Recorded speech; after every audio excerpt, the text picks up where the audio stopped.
No, it's whatever cheese Duncan has. Welcome to Sandwich Talk, where we talk about Wilson's sandwich that he's eating. A grilled cheese on sourdough with bacon. I imagine they make it with American cheese then, because that's the standard grilled cheese. So I don't imagine you got it at Dunkin', you said? I got it at Duncan. They Okay. sometimes give you to get cheese, but this one I didn't really change the menu up all that much. It was just something to get quick on my way home. Yep. Getting quick. We were just discussing before the show the Amazing Spider-Man number 129 facsimile, the first Punisher. Wilson and I both got it this week. Even though his brother had to pick it up for him and deliver it to him. I can go get I have the Essential Punisher Volume 1, and that thing is there, so I can go get it. This is one of the few issues that I'm missing on my Spider-Man run. I think, I'm not positive, but I know I have every Amazing Spider-Man between 150 and up to whenever the series kind of ended the first round. Mm-hmm. And then I went back a few to try to fill up between 100 and 150. And I know 129 is definitely one I did not have. And it cost way too much. A facsimile is good. Facsimile is perfect because it fits the hole in there, and it is counted as I think they said E or F in the reprint of it when I looked it up online on the on Midtown Comics website. Oh, how many times it's been reprinted? Yes, and I think this is E or F that has been reprinted where there's that kind of format, I believe.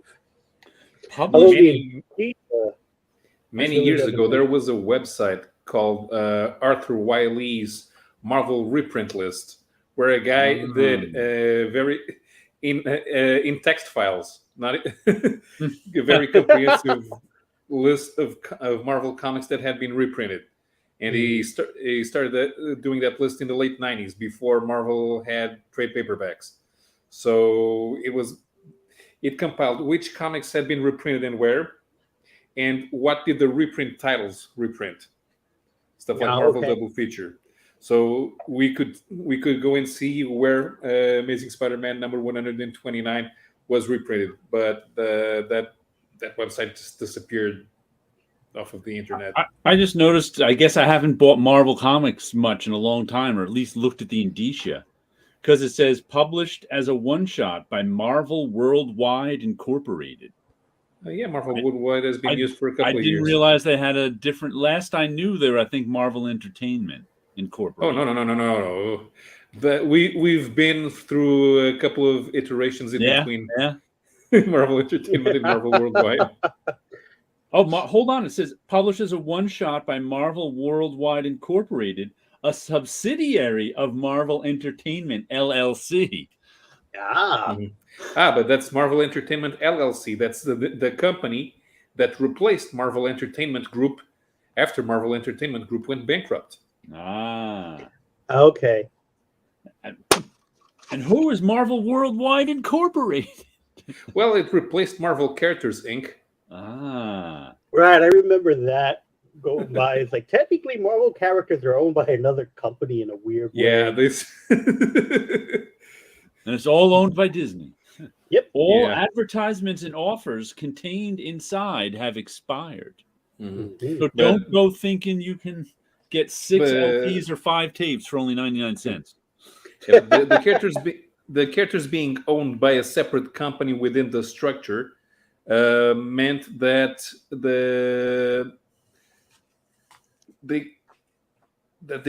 anything that was published counted in the same department as anything that was licensed. So you could say that the publishing division had very high profits, but all of those profits came from the licensing. And in this issue, as Wilson noted, there is a letter from Ralph Macchio, the editor, not the Karate Kid, longtime editor at Marvel Comics, has a letter in here praising Gil Kane and Spider-Man. And like I said, here's the interesting observation I think he has of this. He's saying he's talking about, first he talks about how he doesn't like werewolves, but he liked Gil Kane's werewolf. He says, but most importantly, this issue had something that's been missing for a long time from this mag. I can only describe it as that late night, rainy, empty streets aura of strange mystery, which has been missing, in my opinion, since the Ditko days. I always felt Spidey was a kind of creature of the night character, and I hope much more in this vein is in store for us. I never thought of Spider-Man as a creature of the night character, but it's an interesting take. Well, when he's fighting villains in Ditko stories, isn't the action set at night always? I don't know. I've never noticed. Although I don't think that number one is, because the rocket where John Jameson was launched at daytime. So Spider-Man had to go get it during daytime. A lot of his adventures in the Ditko era, I believe, did happen at night, but the Ditko era, we followed him through the whole day. So the Peter Parker stuff during the day, and then the adventure or whatever at night. But I can see Spider-Man being put into a night kind of character because of he's a bit of a scary looking character in those first few issues. Mm-hmm. You know, Fantastic Four started as a monster book, became a science book. Spider-Man could have started as horror in a way. You could have started as like a weird stories book. Right. Because all those villains were weird. That the Ditko stuff was weird. It was weird. It was odd. And then it became animals. Mm-hmm. You know, other animals to fight Spider-Man. But those first ones, they're all weird in some kind Green of way. Green Goblin was weird. Doc Ock was weird. Mm-hmm. Even before that, the issue with the Tinkerer. Aliens that's aliens and stuff like that. So, Spider-Man himself was more of a Twilight Zone character, that type of thing. But I could see it being almost horror because a lot of people were scared of Spider-Man in the books themselves, right? Because he's a fully masked hero or a fully masked character that no one knew about. When again, we're just talking about Ditko era, right? And he was a menace. Mm-hmm. But until we see more of the supporting cast, Peter Parker is kind of paid lip service to. Especially the first 4 to 5 issues. Mm-hmm. I guess the change would be, which issue did he stop wearing glasses? Good question. I don't know. That's a very good question. Because they make a point of it. I think he's supposed to have been in a fight with Flash Thompson or something, and he stops wearing glasses. Yeah, I remember them saying something. I remember now. I haven't read it in such a long time, but I think I remember them noting. Happened in issue 8, where he pretty much knocks him out when they do the boxing ring. That was issue 8. There was also the issue with the what was the name of that robot? It was supposed to out Spider-Man's identity. The Spider Slayer? No, it wasn't a robot that attacked them. It was a robot that basically would know. I mean, it eventually did attack him because it's a robot in the comic story. But it was made to be like, this is the smartest robot in the world. And you would feed it some information. And in that issue, it's supposed to tell you who Spider-Man is. And it printed out something. All it printed out was gibberish. But it's like, now we got to take the gibberish and translate it into whatever the mathematical thing is. It's like, really? You could just program the machine to say it for you? That was that rectangle one with the swinging arms? Yes. That robot? Mm-hmm. I remember him. He was part of some science experiment. I was like, oh no. Yeah, but I find these facsimiles fun. I would actually, like I said this a couple years ago, if they published facsimiles of like all the Silver Age stuff month to month, I'd buy it.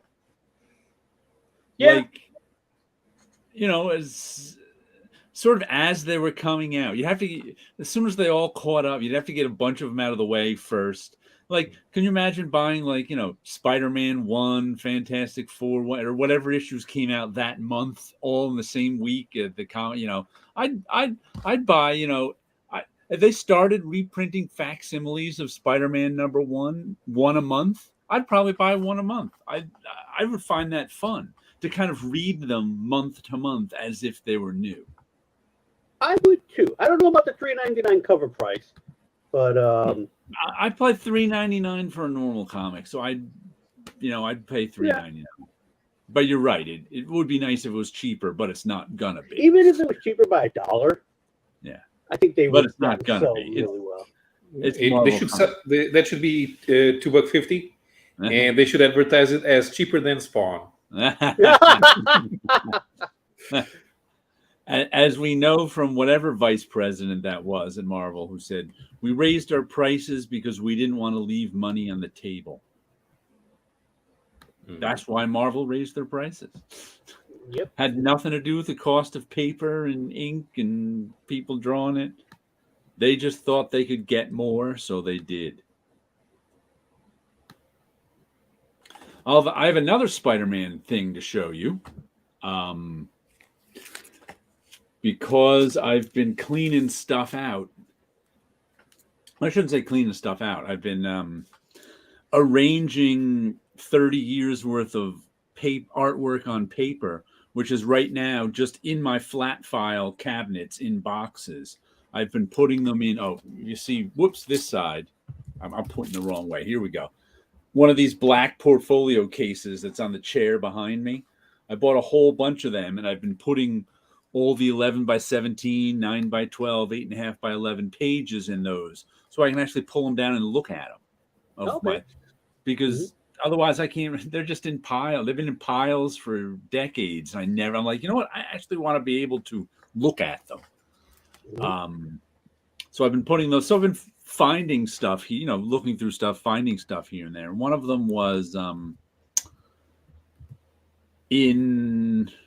when was this? The mid 90s or early 90s, probably. M&M Comics in Nyack was my store.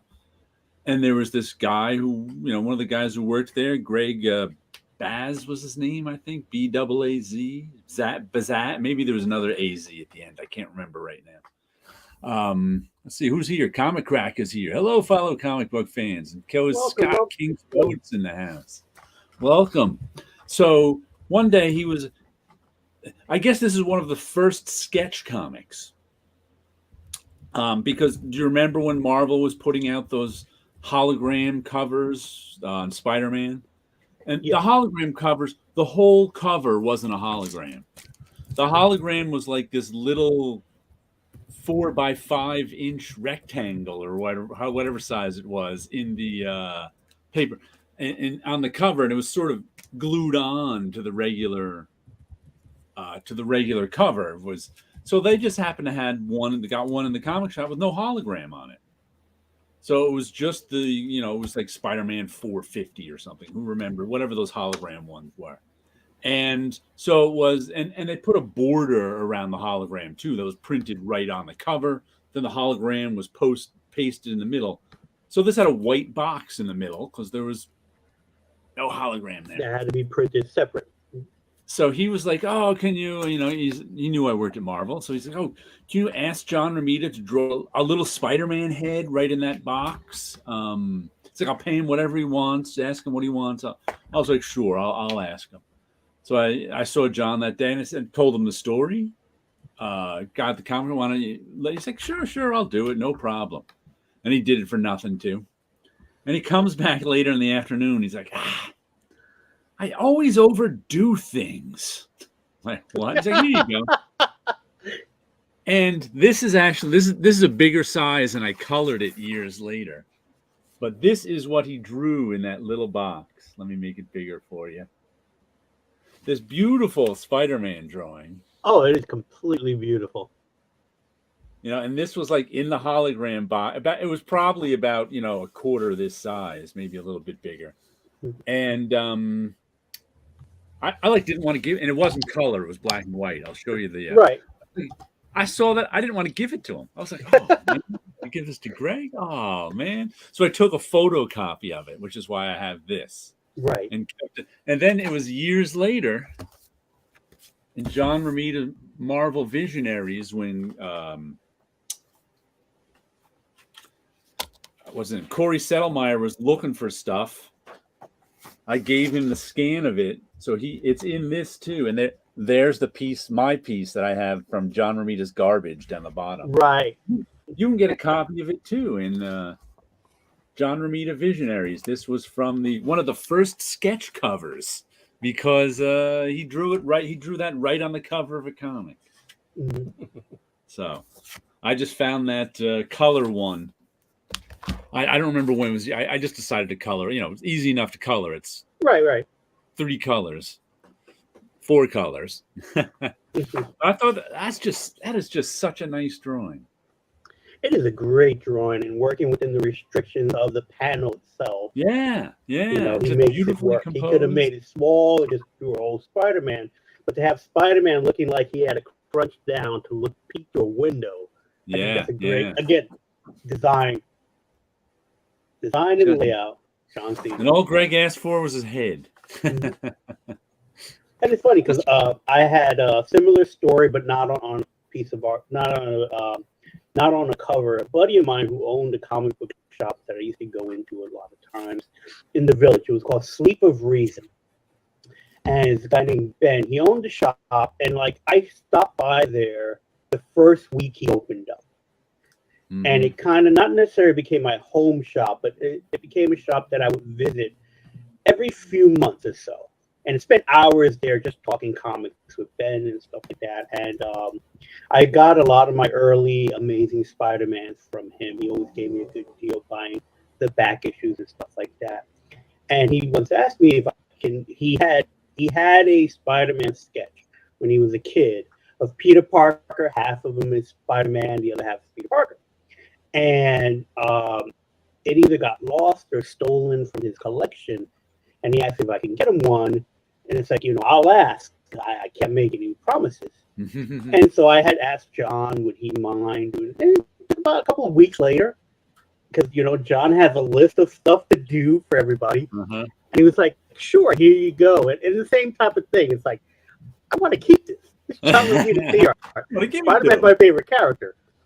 All right, fine. I promised him. Because it's like, in my mind, it's always that. I could always ask John for one later. I never, you know, we never ask John for and stuff. We never do. We ask John for stuff for other people. Yes. I had him sign a few comics once because I had bought, when I found out like his first Spider-Man book was a Daredevil issue, where he drew Spider-Man in a dicko-ish kind of a look. And the legend is Stan gave him that story so we could see if he could replace Ditko John. And so I wasn't aware of this. I heard the story, and it's like, oh, Daredevil's a lot easier at that time to buy older Silver Age Daredevils than it was Amazing Spider-Man. So I was able to find a pretty good copy of the Daredevil issues, and that was like the few books that I brought to John to have him sign. And it was like, oh, could you mind signing this? And then we just talked a little bit about the book itself.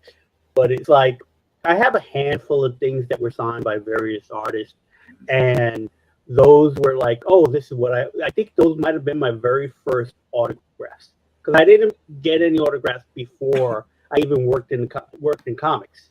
I think maybe one issue was ordered in the comic book shop that was pre-signed, so I never met the artist. It was like when I bought the book, it was already signed. But before that, I never got anything signed. So that was like my first thing stuff. So a tip for everybody out there, a social skill I had to learn was, because I'm not an autograph guy, just for whatever reason, I'm never, is when somebody volunteers to autograph their stuff, you enthusiastically say, "Sure, thanks a lot." Because if you go, "Huh? What? Why?" They don't know what to do. Oh, want me to autograph that for you? Huh? What? Why? Don't do that. Go, "Sure, thanks, I appreciate it." Especially if they're offering to do it for free, because that's not happening it's the offer anymore. That just happens sometimes. If anybody ever offers to autograph anything, you enthusiastically say yes. Mm-hmm. Because if you don't, you just cause confusion and maybe hurt feelings, but definitely confusion. That's what I did a couple of times earlier. Just because, like I said, I don't think of autographs. It's just nothing. It's nothing I think of. So, but people go, "Oh yeah, you want me to sign that for you?" Huh? What? I literally did that. I can't remember with who, but I literally did that. Huh? What? Autograph it? Huh? Not the right response. Always hang around Jim Steranko because he will never offer to autograph it for you. Unless you pay him $20 or something. He's got that fancy signature. Mm-hmm. But everybody who's paid Jim Steranko to autograph someone has walked away happy though, because he's got that, as opposed to some people who have like squiggle. Like I paid $20 for an illegible squiggle. I've seen people walk away from unhappy with autographs too. Mm-hmm. But yeah, there's so many stories about people getting autographs, and it runs the gambit because you never know what mood you're going to catch the person in. Right. And I've heard so many stories, and then I've watched some horror stuff happen. Only in the sense of I watch a kid come up to get something autographed, and the artist wouldn't sign it because he did not get paid for that item to be made. Reprints get the stamp. Mm-hmm. Well, no, he didn't even do that. It was more like, I'm not signing that. I didn't get paid for that. And I get it to a certain extent. When I might be an older fan, but this was a kid. Where it was clearly like an 11-year-old kid that is like the reprints my reprints get. The first time I heard that story was from my friend Chris who used to work at the comic shop. That's where I know him from. And when he was 11, he was right around, he was 10, 11, 12, whatever age he was around. And he discovered comics. He discovered the X-Men. He loved them. He saw John Byrne was going to be at some nearby convention. He decided to go. He saved up his money, got this John Byrne comic. And here is, 10, 12-year-old Chris going up to John Byrne to get his autograph on the comic, and he hands it to him. He said John Byrne looked at it and went, "Reprints get the stamp," which is what he would do. And he reached under his table, got a stamp pad and a stamp of his signature, and went. And Chris was just like, he was a kid. He didn't even know it was a reprint. Right. He didn't know what a reprint was. So that's a funny, when it's a kid, reprints get the stamp. Now, the question goes to Wilson. Was the action verse a cohesive universe?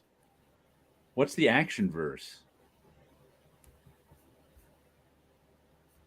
The action verse. I'm not too sure which one's action verse. The name sounds familiar. I don't know if that was a Malibu thing.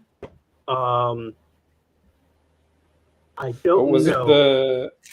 Was it the Adventures line with the cartoon adaptations? From Action Lab. Action Lab Studios did a crossover event because their books are, I believe, creator-owned. And I colored a few of them and I lettered a few. Cohesive. The story to that particular crossover made sense at the time. You had a character that they remade that was that basically was able to bridge the universes, and then they had the adventure go through it. So there was a big bad to worry about. I didn't read all the books from them because I didn't get all the books. So I only got the books that I worked on. So the portions that I read, I enjoyed. So you had Molly Danger in it. You had a character called the Stray within it. Those are the characters I kind of knew, and Midnight Tiger, because I colored Stray and Midnight Tiger for a while, and I knew of Molly Danger only because that was created by Jamal Igle. I went to high school with him, and he kick funded that book, and that was like one of the first kick funded comic books that was very successful. So I was aware of the characters, and I was aware of the publishing company. But the problem with Action Lab is I think I may have gotten the trade paperback of the whole series when it was done. So yeah, so the universe itself was because of that crossover event. And that was because, as I mentioned before, all those books were creator owned, so they lived in their own little universe. So And without that crossover event, there was no cohesive universe. Right, exactly. So that event was supposed to create the fact that if you're publishing through Action Lab, you're part of this bigger universe. And since a lot of the writers were all friends with each other, they talked about how they were connecting the universes together. The character from Vito DeSantis, the Stray, his character, there was another character called Midnight Tiger, and within their own little writers talking to each other, they decided that their origins would be kind of connected. I think it was something to the effect of like a super soldier serum through the years. So it was like one of those things where they kind of connected when they wanted to. Speaking of cohesive universes, the Savage Dragon 264 came out. The Story of Paul. I really enjoyed this issue. It's sort of a done-in-one issue of the complete life of this character, Paul Dragon, who is kind of the and he went first of all, I think in the late 90s, Eric Larson's house burned down. So he lost all of his art, all the artwork he bought, and all the artwork he had drawn over the years, gone. And he invented Dragon when he was a kid. And he used to draw issues of it, which he's, on 8.5 by 11 paper, folded in half. He used to draw issues of his character Dragon. And then he had I think Graphic Story Monthly, was that the name of it? Where he appeared like when he was still in high school or just out of high school. He had that published with a bunch of his friends. And then he didn't revisit the character till the Savage Dragon, in image form. He went back to that. So this is this, and meanwhile in the Savage Dragon universe, the lead character, Savage Dragon, is dead now. He's been dead since issue 225. And his son, Malcolm Dragon, is now the star of the book. But anyhow, also in the continuity of the series, the multiverse all got crashed down to one universe. So as of right now, we haven't found out yet if there's any kind of new multiverse. But as of right now, it all got crashed down into one universe.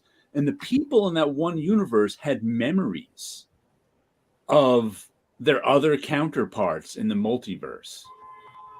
And since this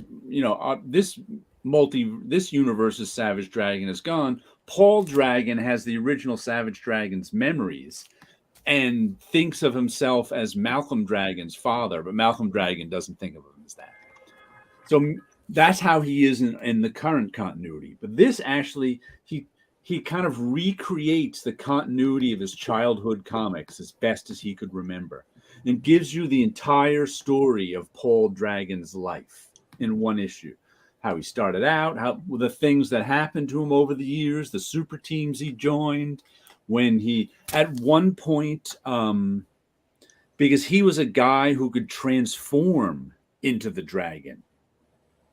And at one point, they kind of became separate entities in a way. He never transformed back to his human form because why bother? He still knew that sort of the psyche of his human form was in there. And then some wizard split them apart. And I think that other dragon may have been the one who was in Graphic Story Monthly in this Paul. And it was just really, I mean, he just loves continuity so much. And he just loves to tie everything in. So it was interesting seeing this, like done in one issue story, the complete story of this Paul Dragon, and it was just so well done. I really enjoyed it. I like the fact that he included the prototype versions of his characters as well. Yeah, it's wild. He just loves continuity. He just loves tying it all together, which is good when it's a one-man show, especially. Right. When you're at Marvel and everybody tries to tie everybody else's work together, it drives me a little crazy. But one guy tying all his own work together is much less crazy because what he says goes. You don't have to argue it. If he said it, that's what happened. A very enjoyable issue of Savage Dragon. If you just want to read a done-in-one, nicely told story, here it is. Yeah, I would pick that one up if I got to go to the shop myself. Because it was like, I gave my brother a list of stuff, but he was like, yeah, if I find it, I'll get it. Yeah, kind of. He wasn't looking that hard for you? I think he looked as much as he could, but he was there for other things for himself. So it's more like, So, your brother collects comics too? Not anymore. He used to collect Green Lantern and a handful of other books like Deadpool and stuff like that. Mm-hmm. But he's more toy collecting nowadays. Pretty much what you are. Yeah, basically. Well, he was the one that kind of got me back into it. I was seeing the stuff he was getting. It's like these really look good. They're not bad at all. Friar Tuck, just to let you know that there's a third volume being worked on now for Stray by Vito. I don't know if he's publishing it through Action Labs, but he had the Kickstarter up now for a new series on that. So in case you want to read more Stray stuff, he's continuing that particular story and those characters. That reminds me, I actually backed 2 Kickstarters this week. Oh yeah, which ones? I backed Terry Moore's art book, Terry Moore After Dark, where he's got his pinup stuff, his racier pinup stuff, as racy as Terry Moore gets. Right. And I backed Jimmy Palmiotti's Painkiller Jane ones. Oh, I didn't see that one. It just started March 1st, Jimmy's. Okay. And it 2 48-page comics of Painkiller Jane. I forget who's doing them with him. I don't think I've ever read Painkiller Jane, but I only backed the digital versions of each one. Just because one of the reasons I don't usually back Kickstarters is it's so expensive. It's like the most expensive version of comics is Kickstarter. So like the Terry Moore one, the one I was thinking about getting was like the soft cover, which was $25 plus $7 shipping. So that's $32. And I was like, do I really like this $32? I don't know. Then I realized in the past I have backed some photography work, like fine art photography stuff. Just the digital versions. Once again, the books themselves were like $50+ bucks. So I was just like, got the digital version for like $10, $15, whatever it was of that. And I was like, you know what? Why don't I just do that with the comics? Why, so I think the Terry Moore one was $12 for the digital version. That's fine with me. And Jimmy's one was $10 for the digital version of the 2 ones. I'm like, you know what? I should just, instead of not backing things because they're too expensive, I'm okay with getting the digital versions. I get enough printed comics at the comic shop every week. Mm-hmm. Yeah, usually so that's what I ended up deciding. And when I back something, I usually would try to get the lowest priced item on there. But I don't necessarily want it digitally. I want the physical copy of it. But like, I have enough physical. I just decided I have enough physical copies, and rather than not get it at all, which is what I do, you know, that's my usual choice. I don't want to spend $32 on this book. Why not? You know what? I'll get the digital version. That's okay. Yeah. So that's what I decided this week. It's okay for me to get digital versions of stuff on Kickstarter. That'll allow me to get some stuff. Yeah, it's not a bad idea because you'll get that quicker than anything else anyway. Right. Right. Fantagraphics announced they're putting out an Atlas Artist Edition of Joe Manili. Oh, Joe Manili. You know what? I have been trying to remember Joe Manili's name for about 2 weeks. I do not know why I couldn't remember it, and it's funny. The only time I'm trying to remember Joe Manili's work is when I'm commuting on New Jersey Transit, because that's where Joe Manili died. He fell off one of the trains, and I always think of that when I'm on the New Jersey Transit trains, especially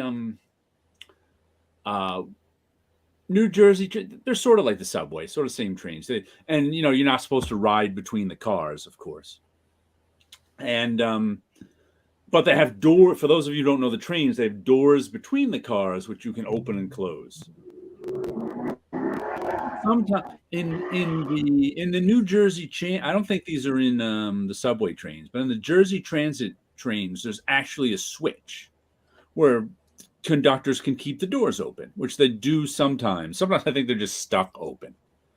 So occasionally I'm sitting in the train. I'm sitting in a seat on the back by the doors where the two cars are coupled, and the doors open.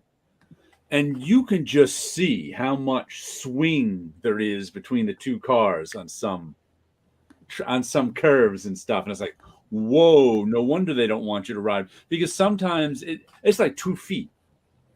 There's a swing of 2 feet between two cars because it's going around a curve or something like that. And I was like, whoa. And I always think of, I wonder how, because no one knows how he fell off the train.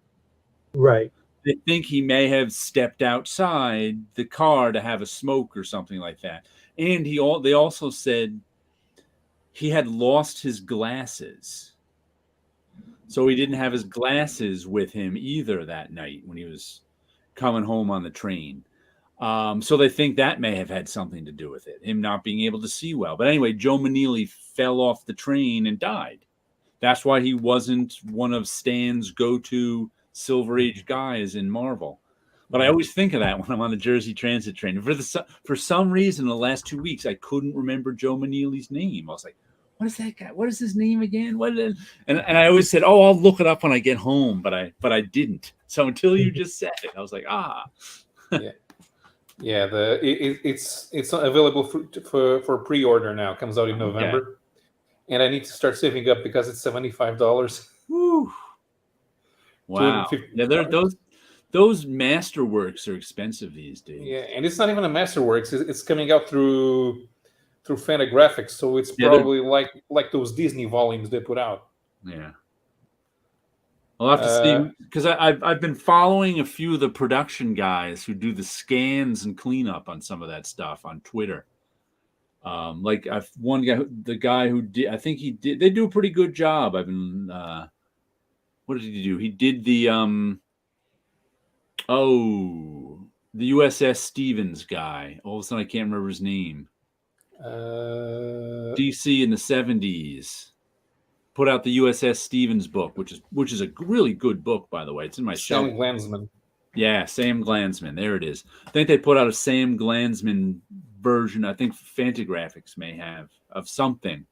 And this guy was saying he did the production work on it. I think he just got some other big job. I don't know if it was the Joe Manili job or another. He said it was he did Atlas at War too.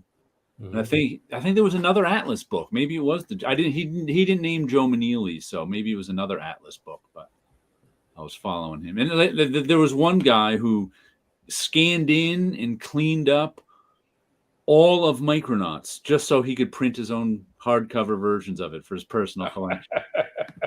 It was his if you look up on Twitter, 3-year Micronauts restoration project, you can find him. That's his name or handle or something like that. But he's been working on that for 3 years. I found that pretty amazing. But this is good. It says volume 1, so I'm not sure if there's going to be a volume 2. It will probably depend on how well this does in sales. Right. And it's edited by Michael J. Vassallo, who did that book, who co-wrote that book about Marvel's pulps before they started publishing comics. Okay. And the lineup here presents a cornucopia of Manieli's work for Marvel, then called Atlas, including westerns, Kid Colt, Black Rider, Ringo Kid, Wyatt Earp, and Two Gun Kid, pre-code horror, including Haunted, The Raving Maniac, and the classic Your Name is Frankenstein, space opera Speed Carter, War Combat Kelly, mad style parodies from the pages of Crazy and Riot, Cold War intrigue and paranoia from Yellow Claw, and Manieli's pride and joy, his Arthurian champion, the Black Knight. So we're going to get a glimpse of everything. So it's not going to be complete volumes of everything it did, unless they want to do like the Disney volumes. And if there's a second volume, they end up printing everything. But I doubt this is going to be like the Karl Barks library. You never know. I can't even... Off the top of my head, I can't even place reading any of his books, so I can't even place his art style. I have to look it up.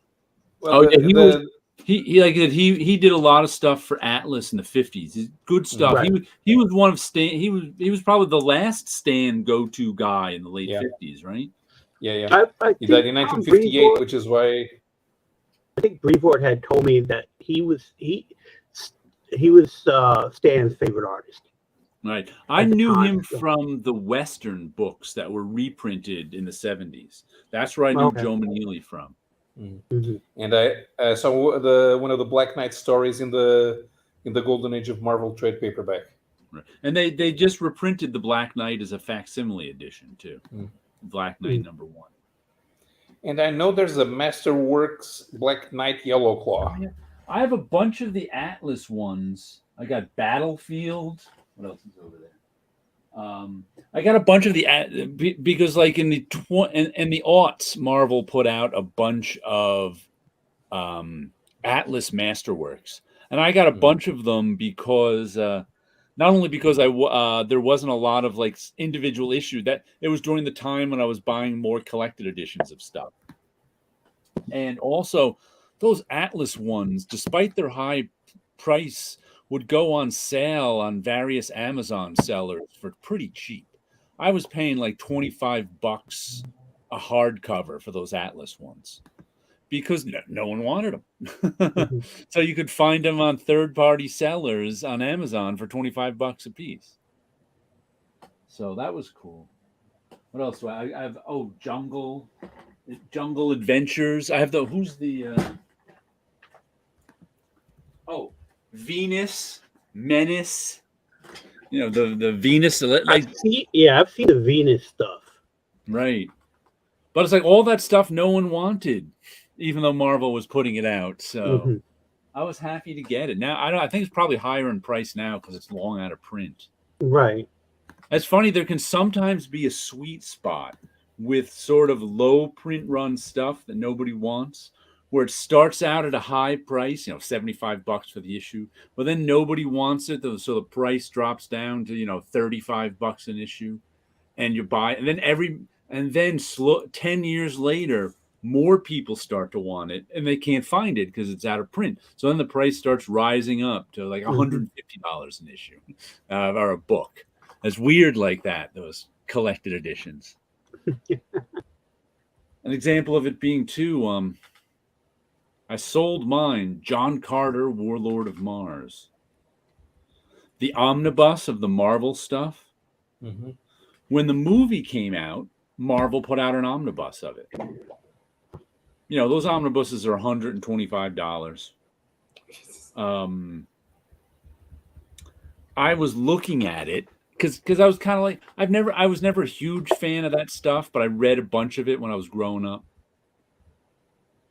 But one day on Amazon, for some reason, someone made, I don't even know how it, because like they never do this. Amazon never sends you offers usually, but someone sent an offer or something like that where oh no, I think it was the price on that one came down to $35. And then Amazon gave me a $20 credit for some reason. I don't even remember why. So I got the John Carter omnibus for $15. I was like, sure. And I read it and really enjoyed it because it's kind of a first of all, it was well written and well drawn. But it's written in a style that just doesn't exist anymore because it was like Roy Thomas and Jerry Conway, and I forget who else wrote it. But there was a Marvel 70s style of adaptation, especially, where there was kind of a lot of narrative in it, along with the comic stuff. And it's something that sort of fell out of fashion and is not really done anymore. But it was done real. I eventually ended up selling the omnibus years later because it went up in price, and I was like, I can use that money, and sold it for like $200 or whatever it was. And but I really enjoyed reading that. I enjoyed it a lot more than I thought I would. I liked it better now. I liked it better now than when I was reading as a kid in the 70s. Yeah, I don't think I picked up any of those when they came out. I wasn't getting books in the 70s, and then that wasn't. I know an issue or two is in my collection. I know there is, but it's one of those things when you just buy a bunch of stuff and it ends up. Everyone's got an issue or two. Yeah, exactly. So it's like, but I couldn't tell you any of the stories, but I understand what you mean about it being written in that style that Roy Thomas would do. Yeah. But it's a style that just doesn't exist anymore. And that was kind of, I think, the peak of it. Because it fell out. Because there really were none of those. Like, they had Tarzan. They had John Carter. I think that it's like, I think in the early 80s, most of those licensed things went away. Yeah, because in the 80s, you had the license for bigger, I guess you could say, bigger projects. So you had Indiana Jones. Right. Then you had Star Wars, and then you had the stuff connected to toys, which is none of it adapted from books. Books, yeah, because right by then, Tarzan went into the 80s, but that was movies adaptations actually. Yeah. They didn't pursue any more books. No. So I think John Carter might have been the peak of that particular style, and then it went away. Mm-hmm. Yeah. John Carter and Tarzan were licensed at the same time because they came from ERB. Right. And that was it. The next adaptation is the Jungle Book, the Marvel Fanfare, by Gil Kennedy, Craig Russell, which doesn't really matter because the book was in the public domain by then. And they still had a classic comics line through 83? Let me check. That was somewhere here. Did they? Marvel? I never saw any of Marvel classic comics. I remember seeing like a couple of them like as sort of back issues as I picked up around the neighborhood, but I never saw any of them on the newsstands. No, I don't think so. No, that ended in 1978. 78? Yeah, I never saw any of those. Mm-hmm. Yeah. And I was buying off the newsstands in 78. Mm-hmm. So after that, they still adapted Solomon Kane stories. There was one of those in like Marvel Premiere or something, right? I believe so. Yeah, but then they did the Solomon Kane miniseries in the 80s. Yeah, okay. And they adapted again some stories that they had already published. That's Robert E. Howard, though, right? Yeah. I guess because they had They had the in with Conan. Like Roy Thomas was representing Howard's estate at some point, wasn't he? I don't know, but it is possible. But that's they're all kind of connected. And then there was something called the Scarecrow, but I think that was based on a TV series. Oh yeah, I don't think that was a. I don't know if that was a book story. And then did Marvel do the Man of Bronze stories?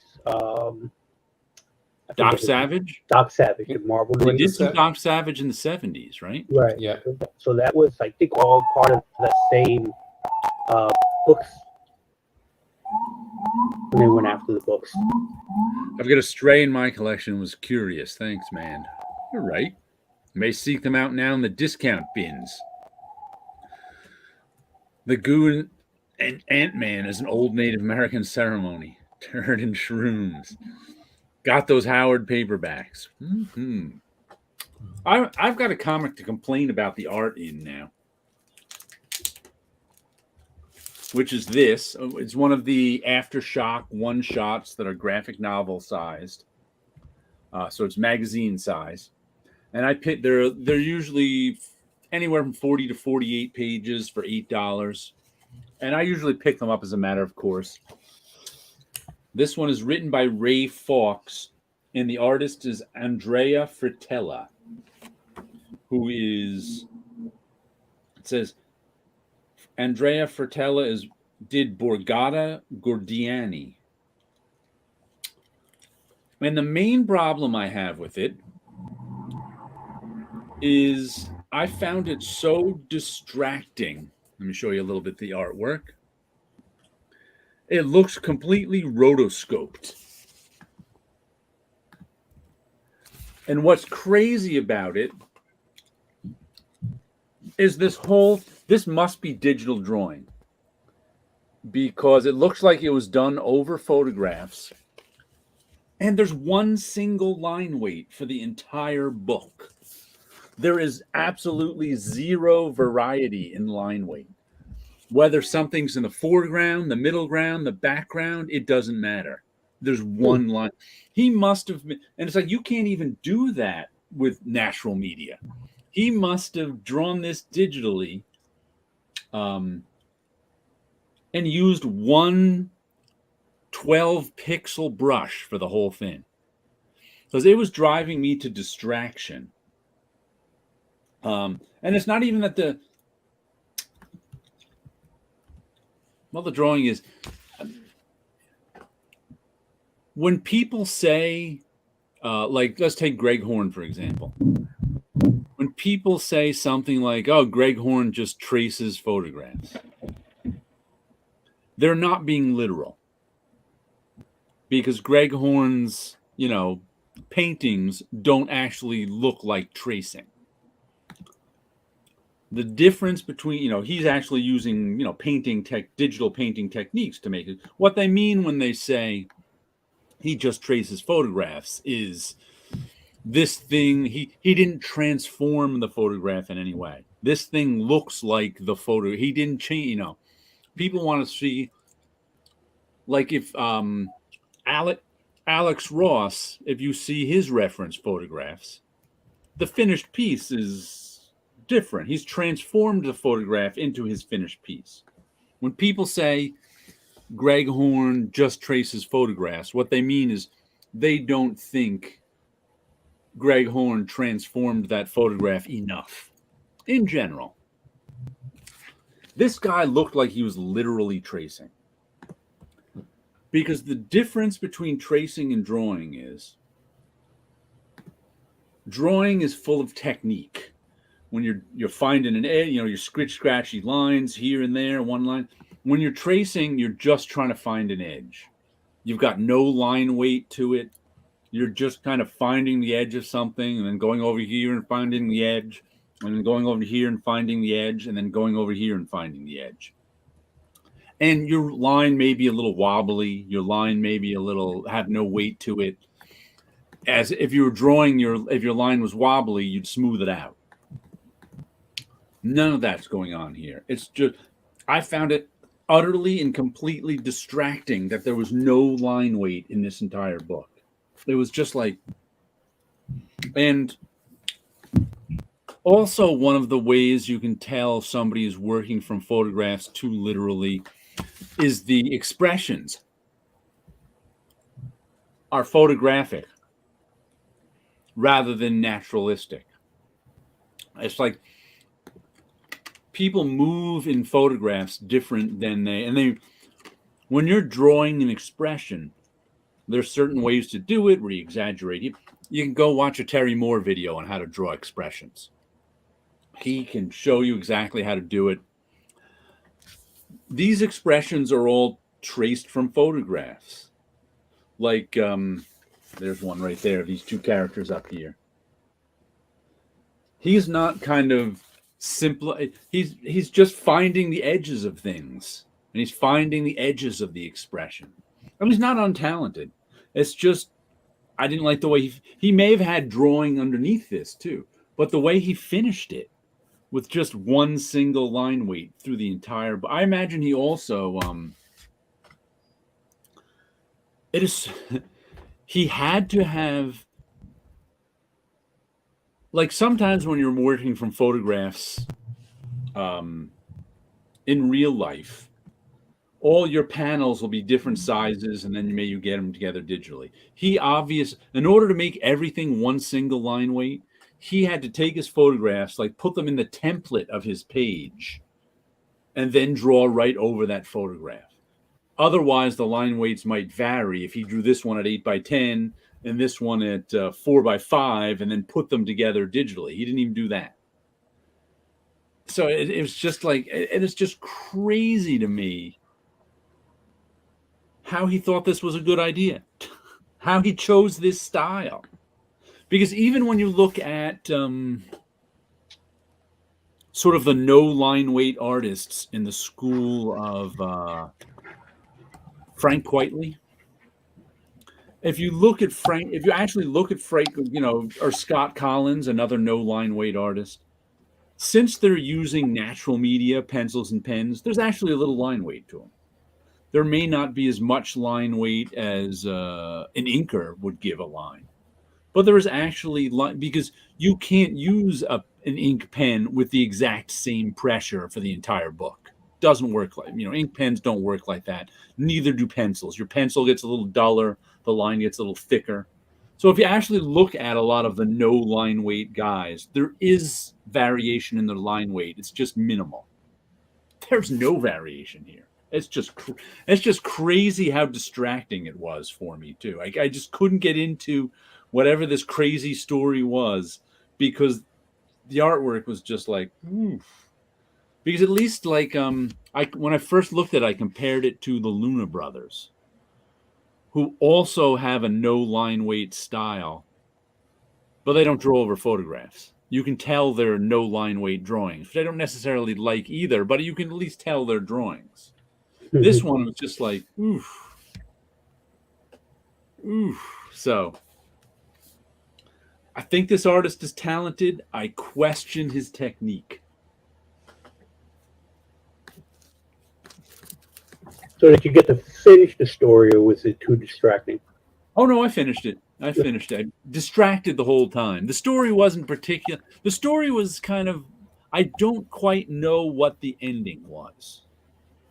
The story is about, I don't know why it's called All Night and Every Day, because the title, where is it? There's another title here that I like better. But it says Party Like There's No Tomorrow Because There Isn't. Where does it? Let me see if I can find the other title.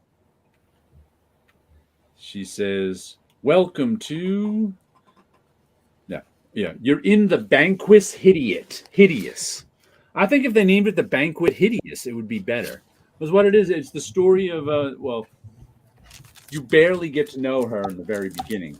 It's this woman whose fiance disappeared on the day of their marriage. Husband disappeared on the day of the marriage. Is 2 years later.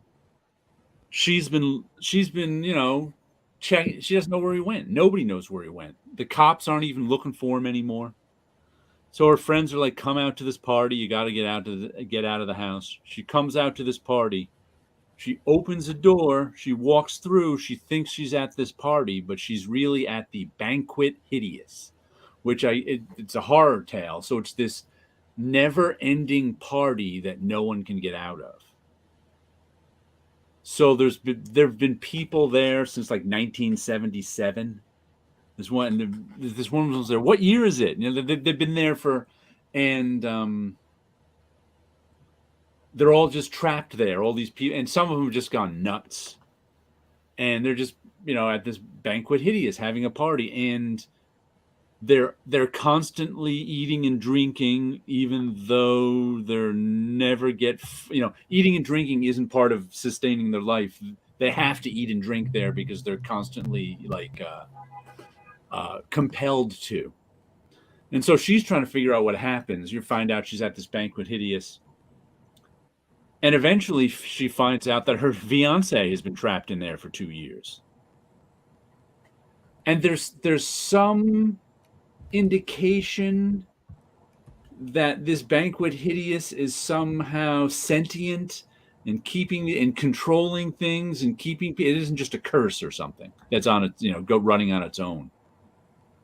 And they're like, "Oh, nothing happens to the Banquet Hideous unless the house wants it to." So she's like, "I found you. The house might." So now the rest of the story is kind of about this couple who haven't seen each other for 2 years. One has been trapped in a torturous house, but then somehow the climax of it is he gets taken away by the house and she gets let out, and her lesson is to let him go. She didn't really need him. She could let him go. And I'm like, what kind of crazy lesson is that?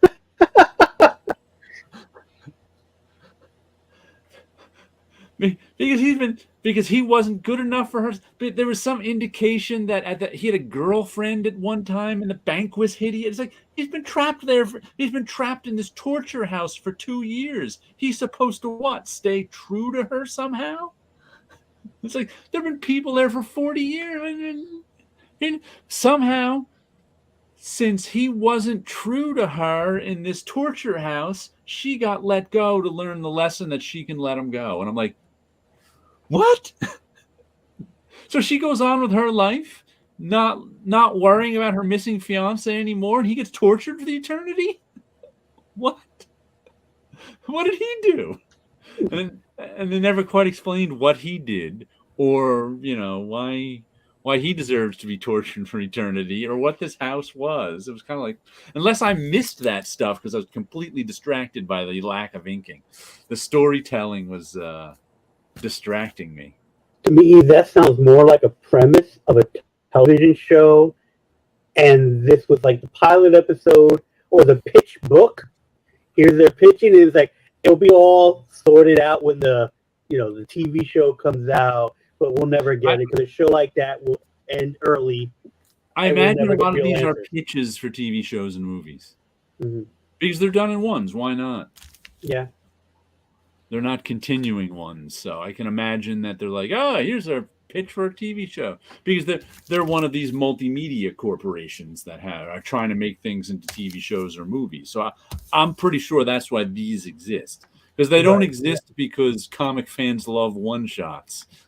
Once again, if it appeals to me, you're probably in trouble, business-wise. I was taking a look at Fritella's Instagram. Yeah. And as is typical of Italian artists, it looks much better in black and white. Yeah, the colorist who's the colorist? Sarah Colella. Colella. Colella. Colella. Matt Kreutzer, I guess, is the. They should have had an inker, or at least I don't know why he finished it like that. That baffles me. Moral of the story: do not go to party. Party. Exactly. Sort of. That was the only because everybody who was in that house started out going to a party and went through a door and ended up at the Banquet Hideous. But Banquet Hideous is a much better name than Old It is Dead. a much better name. Yeah. That probably would have been one of those things. Like, I think I want to pick up this book because of that. Yeah, I mean this name means nothing. All night, every day. They probably thought it could look like a romance comic, but nobody really buys romance comics either. They want to tap into that booming romance comic. Banquet Hideous. Yeah, I'm sure people would not pick it up because of the name. Yeah. But nice cover. I mean, the like no line weight thing doesn't matter on the cover. Right. But inside it was just relentless. Just like you can't even do that with natural media. If he was doing that with a pen, a regular, a dip pen, there'd be some sort of natural line weight to begin with. But he must have just set his digital pen to whatever thickness and just kept going. Because there's no line weight anywhere. I wonder what size it was done at. If it's Italian, was it done at this full size or done? Let me look at the pages. I didn't notice anything odd about the page size, but it looks like it was made specifically for that. Yeah. This got full bleed all around. It was made specifically for this. Yeah. Well, because the art looks better in black and white, but compared to other stuff that he has on his Instagram, it was made to be colored. And does he have line weight on his stuff in Instagram? Yeah, a few. There's a few works that he kind of challenging Jeff Darrow. Oh, okay. But Colella, she makes everything look like an anime. I mean, it's definitely that cell shading style. Yeah, it's that mauve, the pastels everywhere. I don't get it. Why? Because none of that. Because not everybody uses the colorist to make it look three-dimensional. Yeah. But if you color it like an anime, it doesn't look three-dimensional. Yeah. Oh, Gore Vidal is here. Is the book a play on Sartre's No Exit? I have no idea because I'm not that literary. Or I should say, I'm not that literary. I'm nonfiction-ish. About 3 people, a man and 2 women trapped in a room. No. There's an exit door, but it's darkness. Do they stay or take a chance? No, it's not that at all. It's they're trapped in this party house, and every room they go, and you can't map the house. When you open a door and open it a second time, it enters to a second different room. So it's just about being trapped in this eternal, hideous party. So it's like where a Grant Morrison other comic quote comes from. Oh, okay. So it's like a Grant Morrison comic, but without the drugs. It doesn't make sense. What do you think? Someone? That's the only thing I can think of. Someone trademarked Banquet Hideous. No way. Someone. It's so much better a name. They had to know that. They even put it in a little, logo balloon in there. Maybe Banquet Hideous is something. I don't know. I've never heard of, maybe it's somebody's album, some concept album from the 70s. I don't know. But it sounds so much better. They're just not popping up. But once again, I'll keep buying these. I always say I want more stuff like European graphic albums, sort of done in one. I like the big size, so for $8, I'll keep getting them. As long as Aftershock still exists and is putting them out. I got 12 or 15 of these now. They've put out quite a few. Even if they're just pitches for movies, they're all right. They're all right. Oh, I have to show you something I'm going to be making a video about. I got one of the what do they call these? Giant-sized artist proof edition of Black Science #1. When did this come out? That looks so familiar. Came out July 2015. One of my YouTube viewers sent this to me, which is funny. He's got MK Ultra in his handle. I remember with some numbers. He hasn't posted in a little while, but he contacted me. He's like, "I love your taking a look videos. If I send this to you, will you do a video taking a look at it?" I said, "Sure." I wanted to look at that. I haven't seen many of these artist proof ones, but they're pretty cool. It's done so it looks like, once again, they're done like sort of like artists' editions of the black and white of the comic. Now the funny thing is and since he's got MK Ultra in his name. For those of you who don't know, that was the name of the CIA program where they were using LSD on people and trying to see if they had psychic powers and all sorts of crazy stuff. So I'm like, ooh, is he running an op on me? Is there going to be LSD on the page? I was like, nah, no one's going to waste their good LSD putting it on comic pages, except the CIA. I don't know. That logo looks like it has a swirl that's hypnotizing. Don't lick the cover. There you go. But he also lives in merry old England. So he mailed this on the 8th of January, and it got here yesterday. So it took, wow. Both of us thought it was never getting here. It was lost. Mm-hmm. I just emailed him yesterday. I'm like, guess what's here? He's like, holy cow, I gave it up for lost. But after 8 weeks, Black Science #1 Artist Proof Edition got here. And I'm going to make a video looking at it. It's what's his name? Matteo Scalera art, and Rick Remender did the writing. So who published that? Is that an Image logo on there? Yep, it's Image. Oh, okay. I remember I bought, that was one of those where I bought the first issue of it, was deciding if I wanted to get the second issue, didn't get it on, didn't order it by cutoff date, and then the second issue was shorted everywhere. You couldn't get the second issue. And that made me go, all right, I'm not buying this one. Even though I liked the first issue. So I never got Black Science. Besides this type of stuff, always wait for the trade. Well, that's what I was going to do. But of course, waiting for the trade for me means never getting the trade. You have to set a reminder. Yeah. I get the trade. There we go. I love Black Science so much. Yeah, I liked the first issue, and I liked Rick Remender and Matteo Scalera. So it's like, but that second issue being shorted made me not put it on my pull list and made me wait for the trade. So I haven't read it yet. I wish they would do a movie or TV show about that series. Yeah.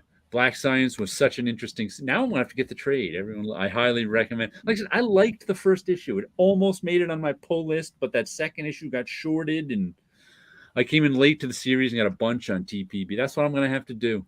Very entertaining to say the least. Yeah, that's what I'm gonna have to do. I'm gonna have to get it in trade, or because that I always say, I guess I'll have to wait for the trade. 5 years later, oh look, the trade.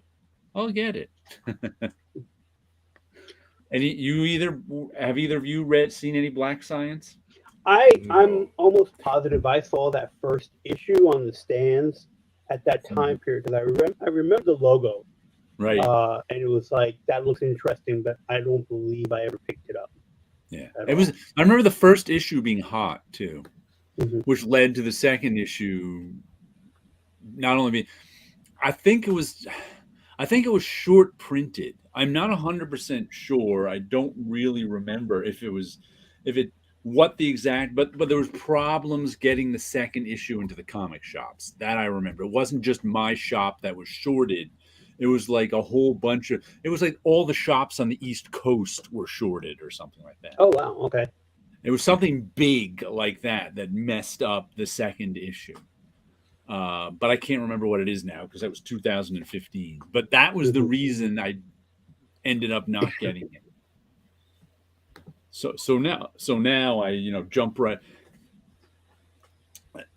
making that decision whether to put something on my pull list or not is okay, because once something gets on my pull list, it never comes off.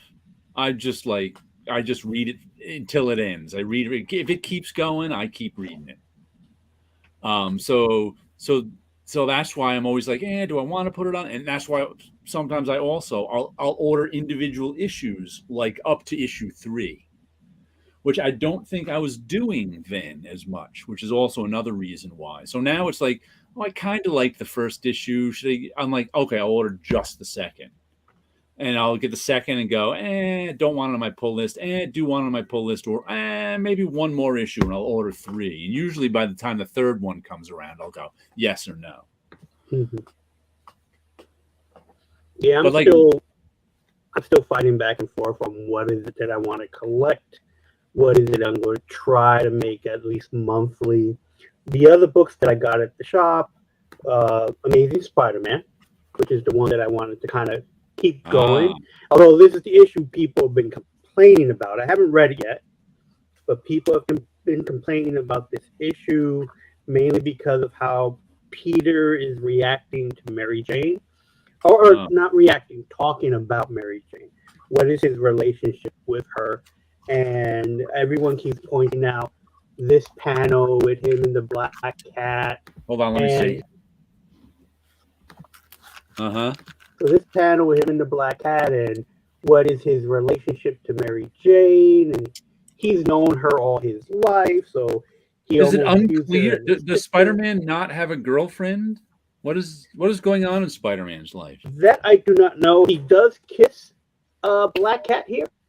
Okay. So I don't know if they're trying to kindle up that relationship. There was an event that happened. Who's drawing that, by the way? This particular issue looked like Terry Dodson. It is Terry Dodson. Terry Dodson and Rachel Dodson. They're a team. So yeah, he's good. So they're the ones doing that particular issue. I usually buy Kelly's a guest writer on this as well. That reminds me that there's a new. They're ones who I actually do wait for the collected editions and buy the oversized hardcovers. What was it? Red Star. That was one, because I think it was Red Star was the one where I bought the issues and was like, Then I got the oversized hardcover and was like, whoa. I was blown away. Same with Adventure Man, which I forget who's. I don't remember if the Dodsons are drawing that one or someone else. It's the Dodsons. It's the Dodsons. Read the first issue of it, was like bored out of my mind. Then I saw they came out with an oversized, European graphic album one. It had 100 pages or something. It wasn't like an omnibus with 1,000,000 pages. Bought that one, really liked it. And they just came out with volume 2 of the a few months ago. I didn't know, once again, waiting for the collected edition. I didn't know it was out. Came out in October. I'll have to get that one of Adventure Man. So since I didn't see even though it's issue 20, I don't believe I have 1 through 20. I think I'm missing 3 issues in between. So I wanted to get them all before I read them through. Because it starts out with a weird mystery that he did something in the past that was so bad that his aunt's not talking to him, he's not with Mary Jane, and it's one of those things where it's almost like television where we're going to give you a mystery and now we're going to spend the rest of the season figuring out what the mystery is. But every entertainment is pretty much that right now. Yeah. The point was I don't even want that in my comics. Just tell me what's going on. That's what I call the Lost plot. The Yes. plot of Lost was what is this show about? Was the plot, and it's kind of Yep, 2015 for Black Science. It's hard to believe some of these books are old. I recall liking a series called Swear Words. Okay. What become of that one? Last new stuff I recall, but I swear I remember that. No, that was I'm thinking of curse words. I think it was. Maybe that was what you're thinking of. That I bought some of that, but didn't end up going for the whole series. I think curse words. No, I don't recall that. That was an Image book. I can't remember who did it. I can pick. It was like about a wizard or something. Maybe it was that Steve Scroach. I don't remember. It's been a while.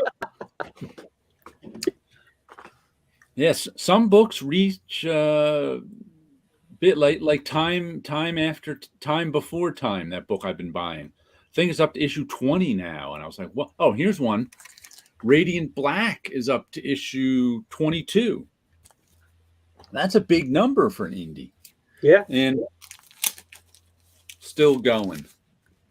And I don't like this cover very much. It's a play. That's the Hollywood sign there because he's going to L.A. It's like too clever for its own good. It just you can't tell what it is. It takes a moment to realize. They're like, oh, okay, that's what it is.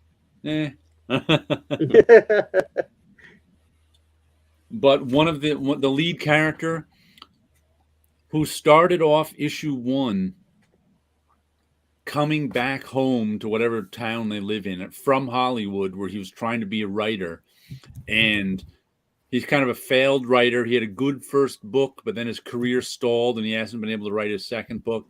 So he moved back home with his mom and his dad, and that's where the story starts.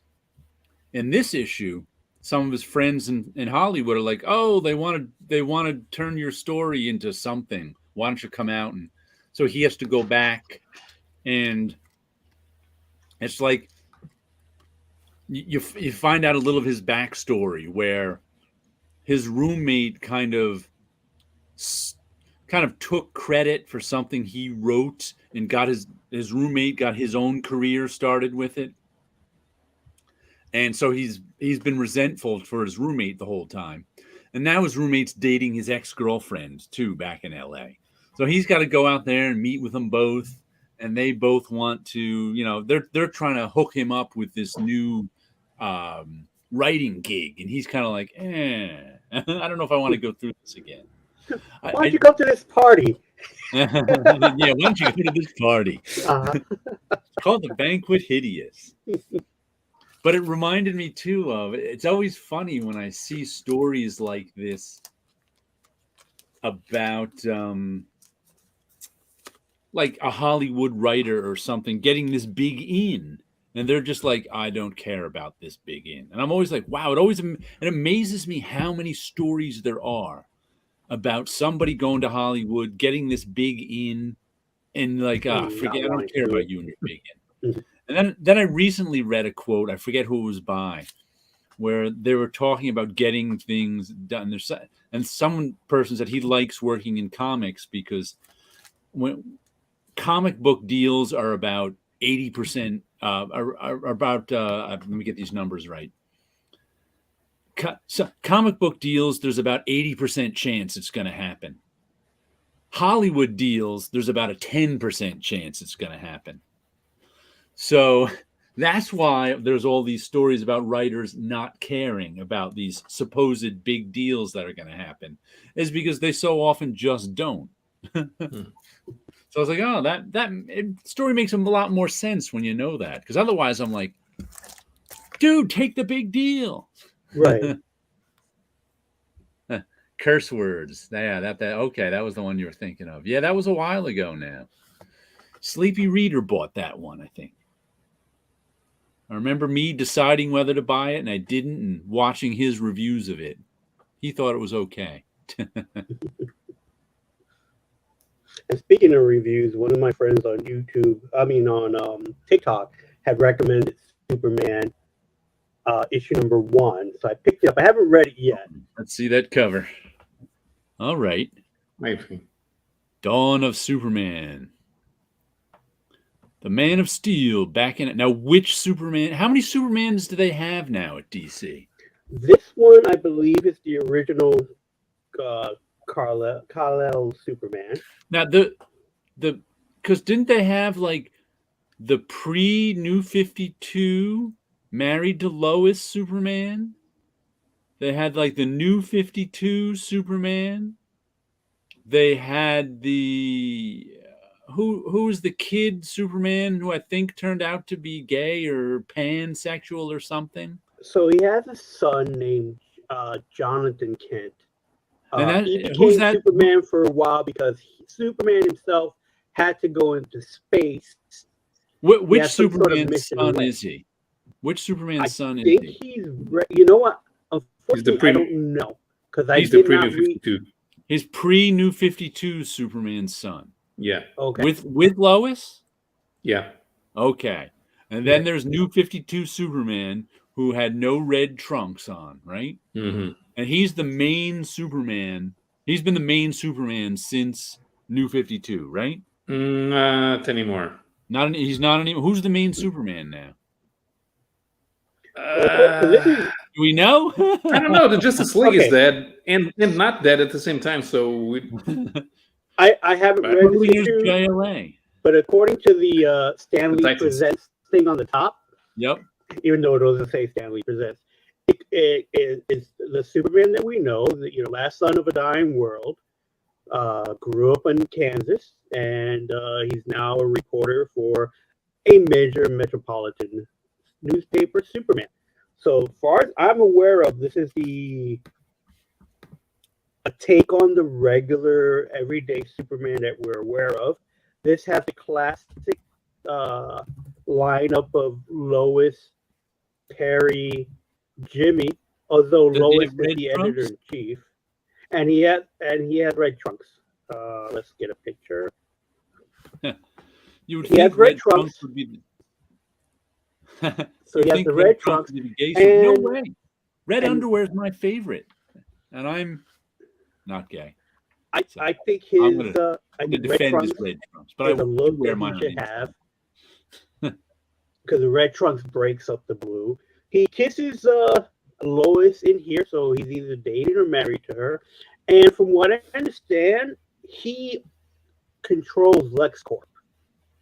The Superman, because does he have gray around his temples or no? No. Okay.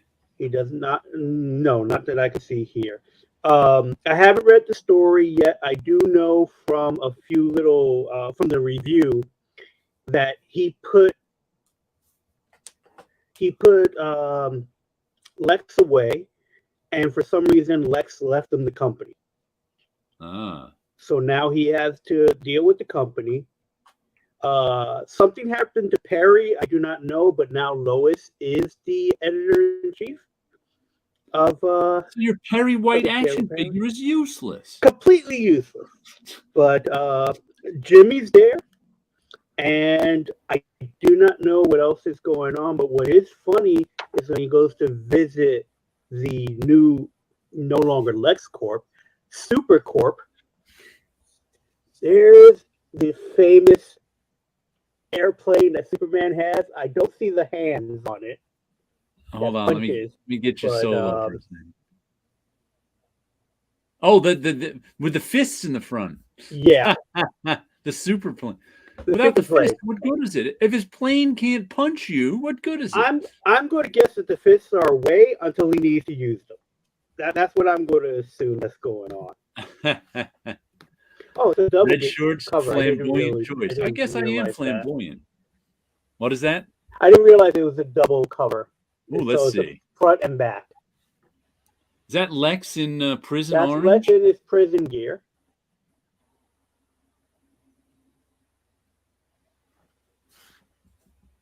Okay. Now it looks like Live Wire back there. I haven't seen her in a while. But then again, I haven't read a Superman comic in quite some time. So once I read it, I'll get back to you on what's going on there. But to me, from just the initial look at, it looks like the Superman story that I grew up with knowing after Crisis Superman stories, from what I can see. And I don't know if he's married to Lois at this point or not. But I don't see any indication of the kids. So I do not know. Yes, I've completely lost track of who's Superman these days. And this Dawn of DC, I think, is supposed to be the tie-in with the movies. I'm not positive, but I think this is where they're trying to the movie continuity, the synergy of comics and movies and television. I think that's what that's supposed to be.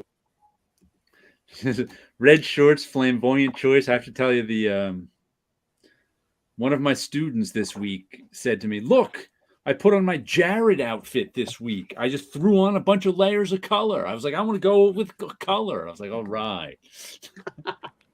Because when I leave the house to go into the city, I always have layers of. I have black on here right now, but this would be a color underneath my green if I were going into the city. Okay.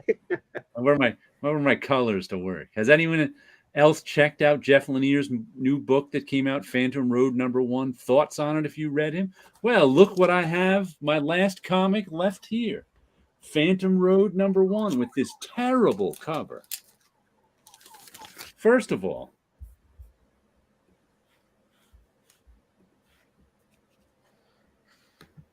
those ghosted things back here. This truck isn't particularly well drawn. What is that tool right there? What is that tool supposed to be? It's a tire iron. That's not what a tire iron looks like. Matter of fact, inside they drew a proper crowbar. Let me see if I can show you. That's what it's supposed to be. That's a proper. The art inside is actually very nice. I like it. The art inside is good. I just didn't like this cover. I'm like, this cover is terrible. I mean, that truck looks like a toy truck. These monsters here are just kind of formless and indistinct, which they are on the inside too. But then they're even ghosted. So it's like, why do you want formless, indistinct, ghosted out monsters? You want the monsters to kind of be front and center and scary. And that weirdly drawn tire iron crowbar thing just isn't working. It looks like he made that up out of his head. Yeah, because I think if you had the just those ghosts by themselves, those creatures by themselves on the cover would have been scary enough. The truck is drawn nicely inside. The whole inside is really drawn nicely. So it's like this cover does not do it justice. Let me see. Is the cover by the same artist? Let me even see here. But this led me to think more variant covers. Jeff Lemire, Javier Fernandez. Who did this cover? Didn't bother to sign it. Does it say in the back? Cover. Oh, this is cover B by Jeff Lemire. Well, this isn't the inside artist. This was the only one that was on the shelf, so I picked it up. But if there was another cover, I probably would have got it because this one is terrible. Yeah, but Jeff Lemire isn't the same kind of artist this is. Jeff Lemire does sort of cartoony watercolor stuff, much like Matt Kint. He's a good artist, but this isn't an example of his good art. But I liked it as a first issue. Bad cover week, yeah. That is the cover B. Yeah, I didn't know because it was the only one on there. I got cover A, which is much better. I would hope so because this cover does not do it for me. It just doesn't. Well, the book itself was. The main problem with the book is it's a first 10 minutes of a TV show issue. Two cartoonists threw me an alternate cover for Elvis Chicken #2. Oh, cool. Definitely cool. But like I said, this I enjoyed it. Like I said, the art inside was terrific. I liked it. And it's the story of this guy who's a trucker. And so first we get a little glimpse of him being a trucker, stopping at a designer, going day by day, talking to a guy. This is just slice of life trucker stuff, which is up my alley. I love slice of life comics, so I'm okay with that. But then we get the storytelling on this was a little tricky. I had to read it twice. He didn't crash into a car. He had to veer off. He had to veer out of the way of a car that was crashed on the road. So he has to jackknife his truck a little bit, turn away from this guy. And there's also a weird storytelling thing here, where as part of the slice of life, we get there's the truck driver like reflected in the mirror, and then a little kid reflected in the mirror. Then we get a flashback to a little kid with his parents arguing.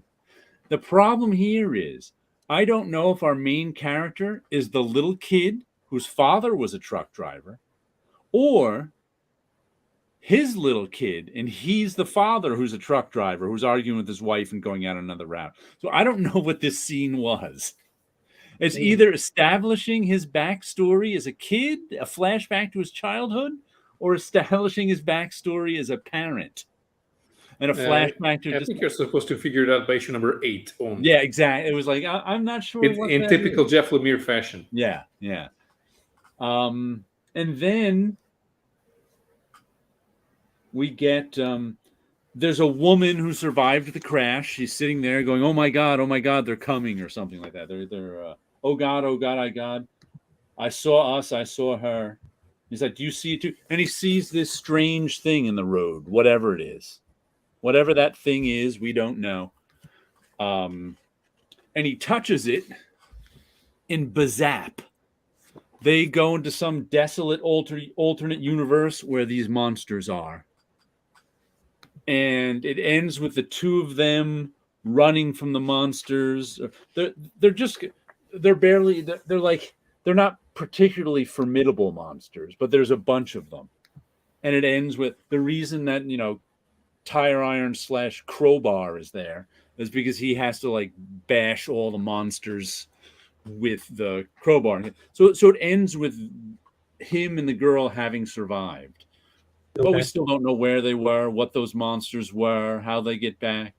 Oh, and they had to take on the monsters too, because they tried to drive away, but both of them were compelled to go back and get whatever that thing was in the road. They're like, we have to go back, don't we? She's like, you feel it too? So it's the first 10 minutes of a TV show. Right. I liked it. I think I'm gonna order the second issue. I'll do that thing. I'll make sure I get the second issue, but it's not going to go on the pull list yet. So I have to say I liked it, but I don't like first 10 minutes of the TV show first issues. Well, linear progression is not something that Jeff Lemire does. The only thing I've read from him from beginning to the end, because I won it in a YouTube contest, is Royal City.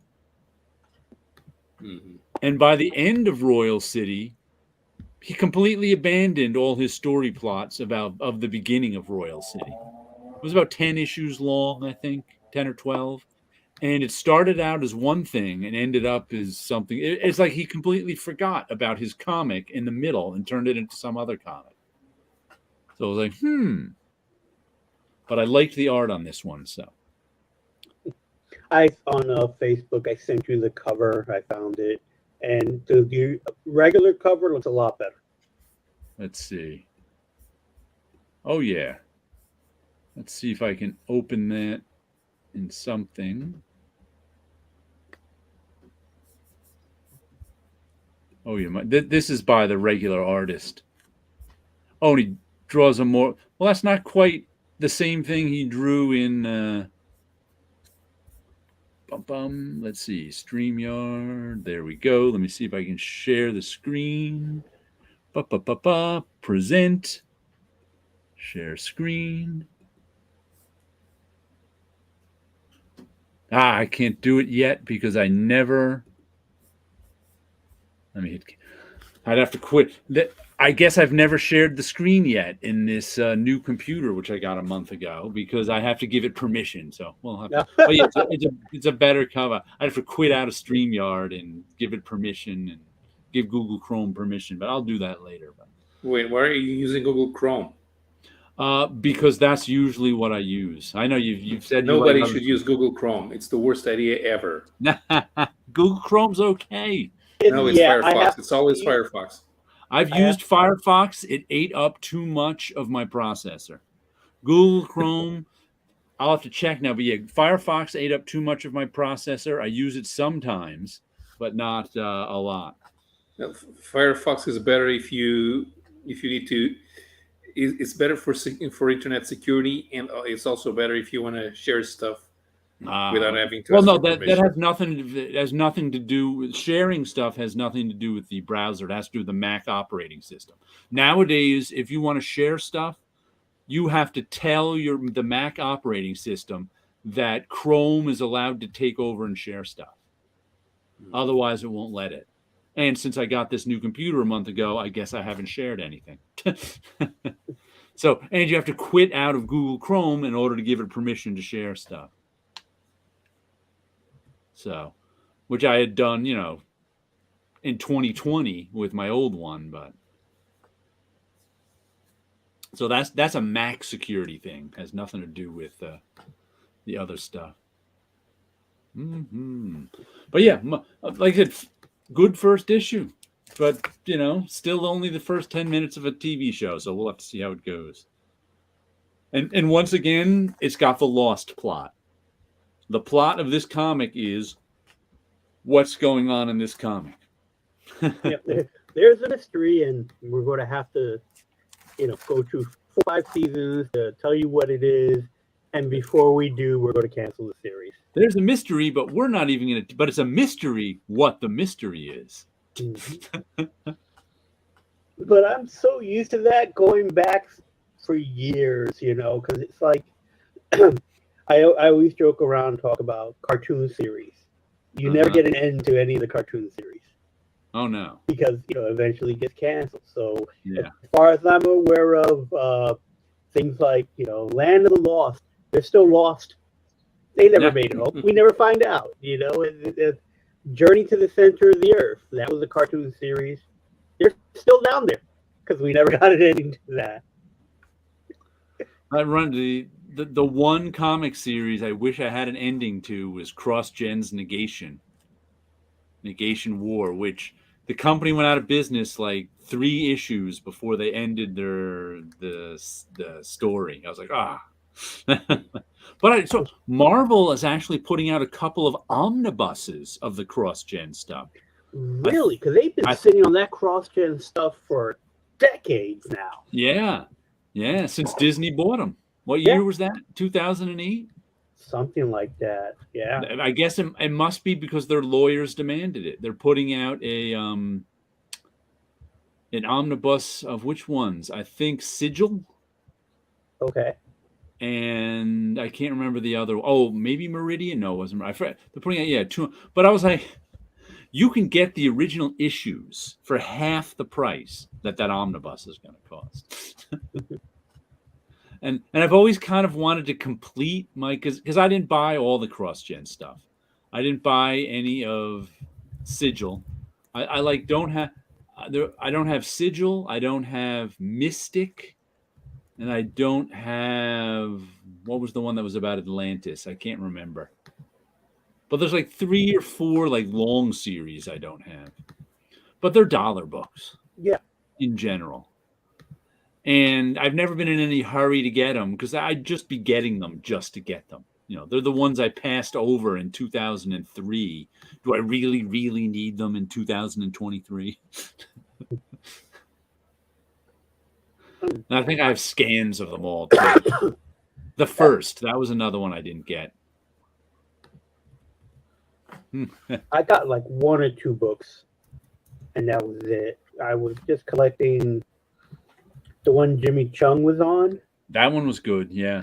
Scion. So I was buying that one for a short time. What was that one that the one that Jackson Butch Geist drew was just a masterwork. Ruse. Holy cow! That is his best work ever, I think. He's done some good work, but Ruse is just the stuff, especially the stuff Mark Waid wrote. He left in a huff near the end of the book, so it never quite finished up because they screwed him over somehow. I forget how. But they tried rebooting it after Marvel had bought CrossGen. Yeah, they printed a couple of issues of that. I think Mark Waid even wrote them. They were Yep. I bought them. They were yeah. But if you get a chance to read the original Ruse that I think Mike Perkins filled in for Jackson Geiss a few issues. So his issues were pretty good too, but Jackson Geiss's stuff were just, holy cow, is it good. Especially his storytelling where every page read across instead of up and down and up and down. Every page read across. And I've seen that done before, and it usually doesn't work. He made it work flawlessly. It was just so beautifully done. I can't heap enough praise on the work Geist did on Ruse. It's good stuff. I think every crossed arc only had one ending: death and more death. Yeah, I'm a Cross fan too. I wish I had. I only read Crossed in like bootleg scans of it because I never picked it up. I never really knew it existed. I knew it slightly by reputation, but it was never anything I was interested in. And I found some bootleg scans of it one day and read it that way and was like, oh, I have to buy these physically sometime. Because it's the most horrible horror book ever.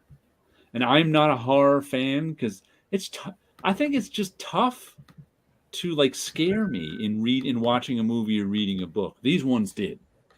That's why I like them. But I never found the horror books to be all that scary. I think there was one from DC that I read that was spooky. Yeah. And I don't even remember what it was. It just had to deal with like the kid's ghost in the house. There's never been a scary horror book from DC. So. Yeah. I love how never creepy, but never in the horror. 70s. In the 70s, we always called them mystery books. Mm-hmm. I've only seen like the 70s stuff from DC and Marvel. We always called them the mystery books. Right. House of Mystery, House of Secrets, all that stuff. And it wasn't until I got on YouTube in like 2015 I started hearing people call them, the horror books from the 70s. And I was like, really? Horror? There's nothing the least bit scary about them. Mm-hmm. At one local shop, Crossed was next to My Little Pony. I kept waiting for Baron to complain. Nobody complained if you picked up the wrong book. Yeah. Yeah, Crossed is truly horrible, horrible stuff happens in Crossed. And every issue ends with death. And I think, who was the original writer on that? Was that Garth Ennis? That might have been him. Let's see. I think, who was the publisher again? Avatar Press. Avatar. Just wanted they originally hired. He's like, just create a universe we can make more horror stories in. I think was his theme for that. Yes, it was Garth. Yeah, Garth Ennis. Right. And drawn by Chase Barrow. It was drawn by a lot of. They had like lots of different arcs over the years. There's probably 200 issues of Crossed between the main book and the various offshoots. Alan Moore wrote some as well. Oh, that was the unreadable stuff. Well, what he did in the book, Crossed the Unreadable. Yeah, I think his was Crossed plus 100, and so it took place 100 years off of after Crossed, and he had all the characters written with this futuristic slang. And I was just like, oh, this is tedious to read. And I remember I was having a discussion once with Sleepy Reader about it, and he was like, well, it's 100 years in the future. I guess he wanted different. And I was like, The Great Gatsby was written 100 years ago. I can understand it perfectly. We're not talking in completely different slang now. But it was like, that's why I couldn't even make it through the Alan Moore stuff. That's like when some writers try to be clever and give a character an accent. And you're trying to read it, and it's like, I don't like it.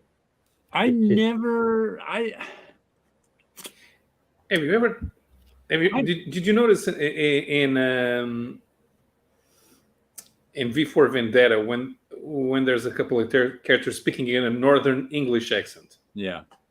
Were you guys able to understand it at the first time? I don't remember. I don't remember having any problem with V for Vendetta, but I may have. I don't remember it. I didn't read a comic book. I had the first issue, and I didn't bother after that. V for Vendetta is one of my favorite Alan Moore works. Because if you try to do American accents in a comic, they're easy to understand. If you try to do British accents, and Americans are not really aware of British regional accents. Yeah. One of the reasons I'm ambivalent about writing people in accents is that, to me, I'm like, well, then shouldn't you write everybody phonetically? I mean, it's kind of like when they want to make, who is it, the Cajun guy from the X-Men, Gambit. When they want to give Gambit some Cajun flavor, they write him in an accent. Which I mean, I understand what they're trying to do, but it always leads me to the conclusion of, well, then shouldn't you write everybody's accent phonetically? Yeah, Claremont made up the Cajun accent. Yeah, that's not a real Cajun accent. I mean, hey, I grew up with the there is no worse accent in comics than the French accent. Batroc the Leaper, every French accent in Marvel comics ever has been like Pepe Le Pew, or like Pepe Le Pew has been better than. There's never been a real French accent. Yeah, I'm used to the especially the X-Men books, when it's like, okay, here's how you know this character is from another country. He'll say one word will be used, and then never again for the rest of that issue. In the Invaders, they're always throwing German phrases in every. God damn it, verdammt Amerikaner. And they're always the same same words. Yeah. Also, every German soldier is named Fritz or Heinz, which doesn't make any sense, because Fritz and Heinz are short forms of first names, and soldiers would treat each other by the last name. So, and he says, best made-up slang was Clockwork Orange. See, in that sort of situation, to me, slang works, because it's a group of friends who sort of have their own slang with each other. Mm-hmm.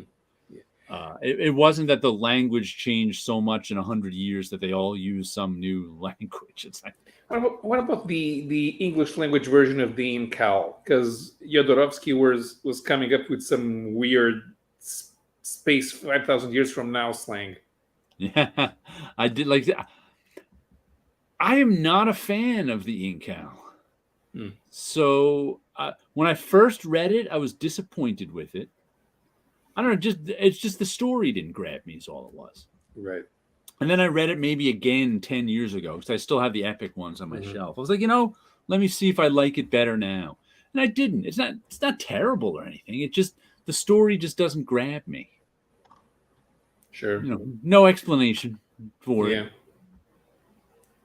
Of course, there's the part where you have to wrestle a steak, in order to eat it.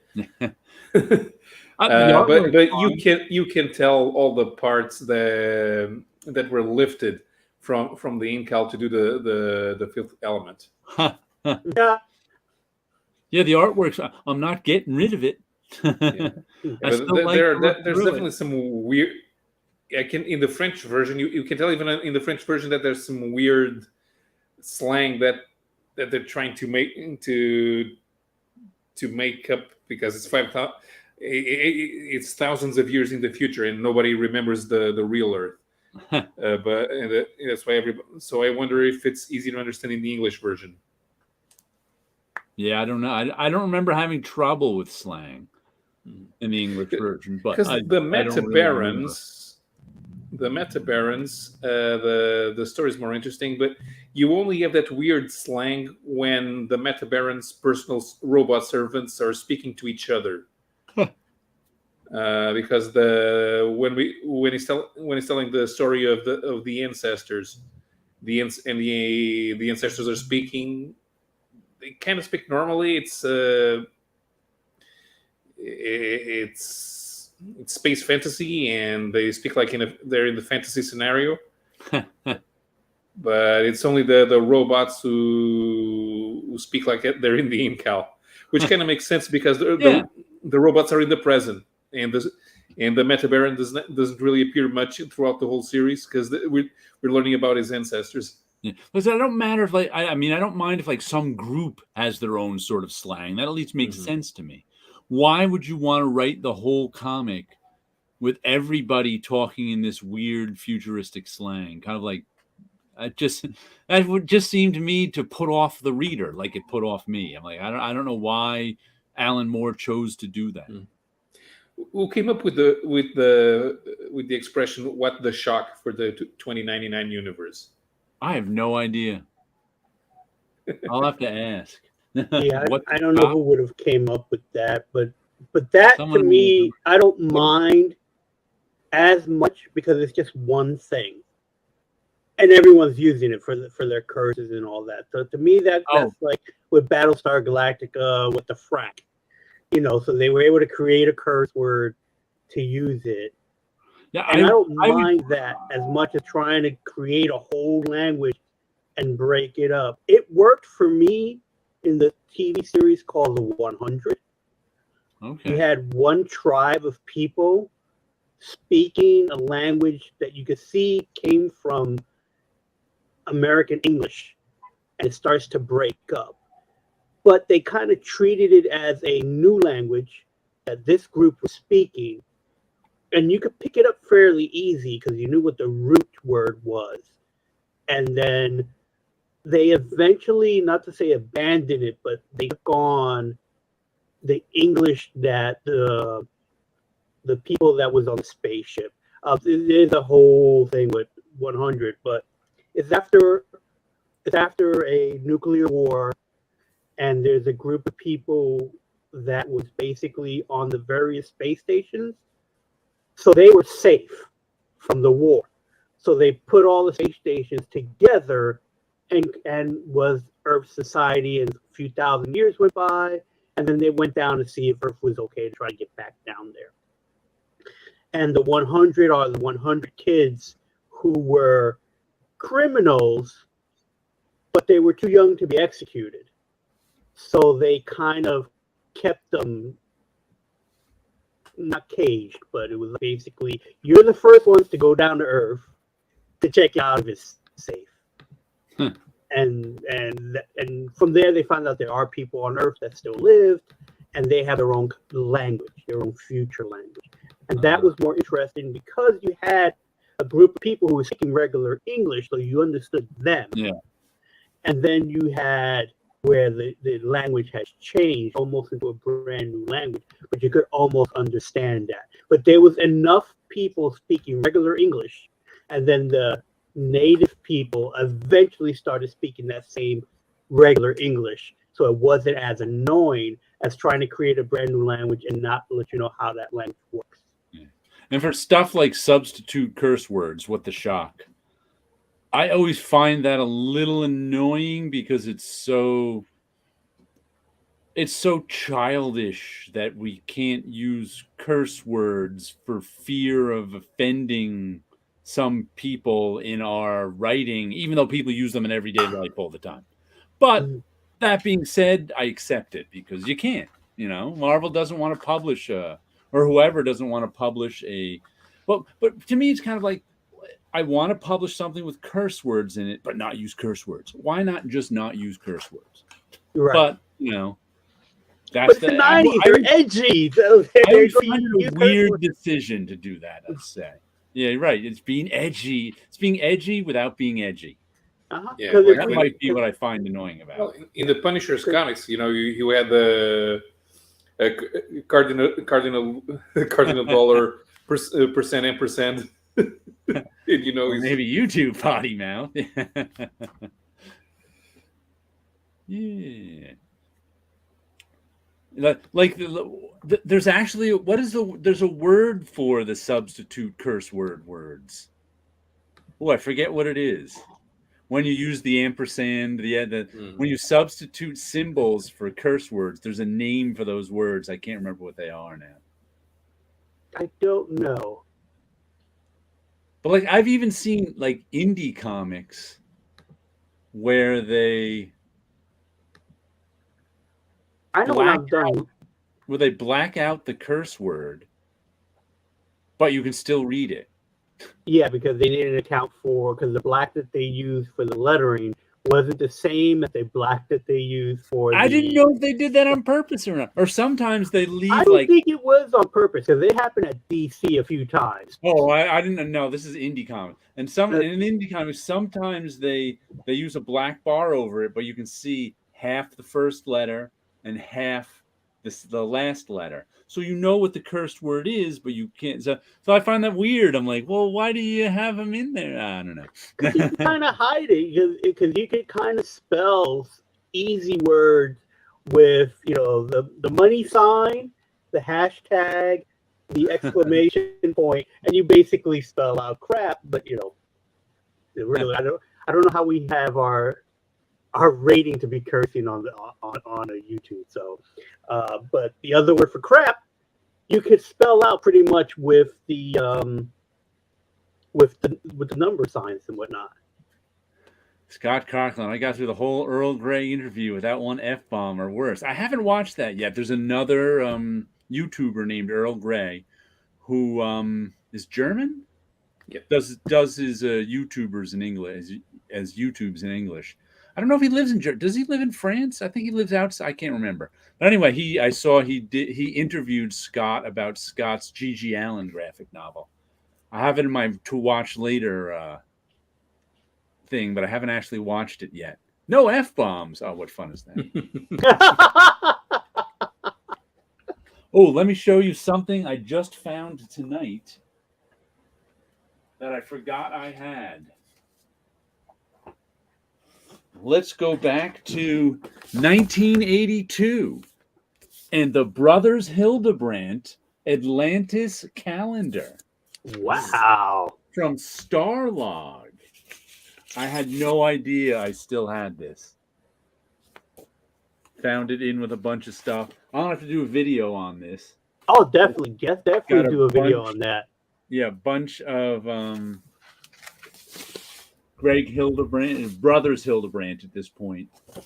And we got the Realms of Wonder, Dungeons and Dragons, Fantasy Art Calendar by Tim Hildebrandt from 1983. So this is another Hildebrandt calendar. I guess instead of by Starlog, it's from Dungeons and Dragons officially. So I want to make videos on these. Pretty cool. I didn't know I still had these. Definitely. I wish I still had my Marvel calendars from the 70s, but what's this in here? At last, a professional full-color magazine that covers everything in the wonderful world of modeling. Fantasy Modeling Magazine. I guess since this is a Starlog calendar, okay. Starlog lineup of 1982. I had recently found a few of the Marvel portfolios that they put out in the 80s. Oh, yeah. I have some of those still. Yeah, where they kind of like did airbrushing on them. So it's like, it looks nothing like a regular Marvel comic book. Yeah, the X-Men one. There was 2 X-Men portfolios, I think. There was X-Men. I know there's. I have the Spider-Man one, and there's a couple of Conan ones as well. Oh, okay. So I have to dig them all out and try to do videos on them. But it's like I don't remember who did the Spider-Man ones. They might have been Mike Zeck, but I'm not positive because they did so many of them over the years. He's in North Germany. That's where he is. I had a Brothers Hildebrandt book when I was a kid. I should go find it. Yeah. I think I first saw them through their Lord of the Rings stuff. I think they were doing some, in the 70s, they were doing some Lord of the Rings stuff. Back when there wasn't a ton of Lord of the Rings stuff. Mm-hmm. I think I looked at their stuff when they did, back in the late 80s, early 90s. There was a car company, I think called Impala or Impel, and they did bunch of fantasy Chevy cards. Impala? I think so. And they did fantasy ones, and then they did one on just the Hildebrandt brothers. And it was like all the artwork they did. And I think they did those on like a chrome set as well. Was one of them still alive, or did he die recently? One's still no, alive. one is still alive. The Okay. the other one The other one died a while ago. A while ago, yes. Yeah. Yes, they're still around and kicking, doing covers and stuff like that. Yeah. They did some of those paintings pretty big, too, I remember. Yeah, I've seen pictures of them standing next to mm-hmm. a big fantasy painting. They did some famous Star Wars paintings as well. Yeah. Do you know the brothers Hildebrandt, Paulo? Yeah, but I've never read anything that they painted. Yeah, I don't think they've done many comics. I remember them from calendars and book covers and portfolios and stuff like that. Mostly comics. I mean, the main Star Wars poster that's famous with Vader in the background and Luke holding up, that was them. That was them? And that was them, yes. I didn't know that was them. For Marvel, they did a ton of covers. But I think they were more known for the Lord of the Rings stuff. Right. That's where I first heard of them. Lord of the Rings. Speaking of Marvel, I also found this.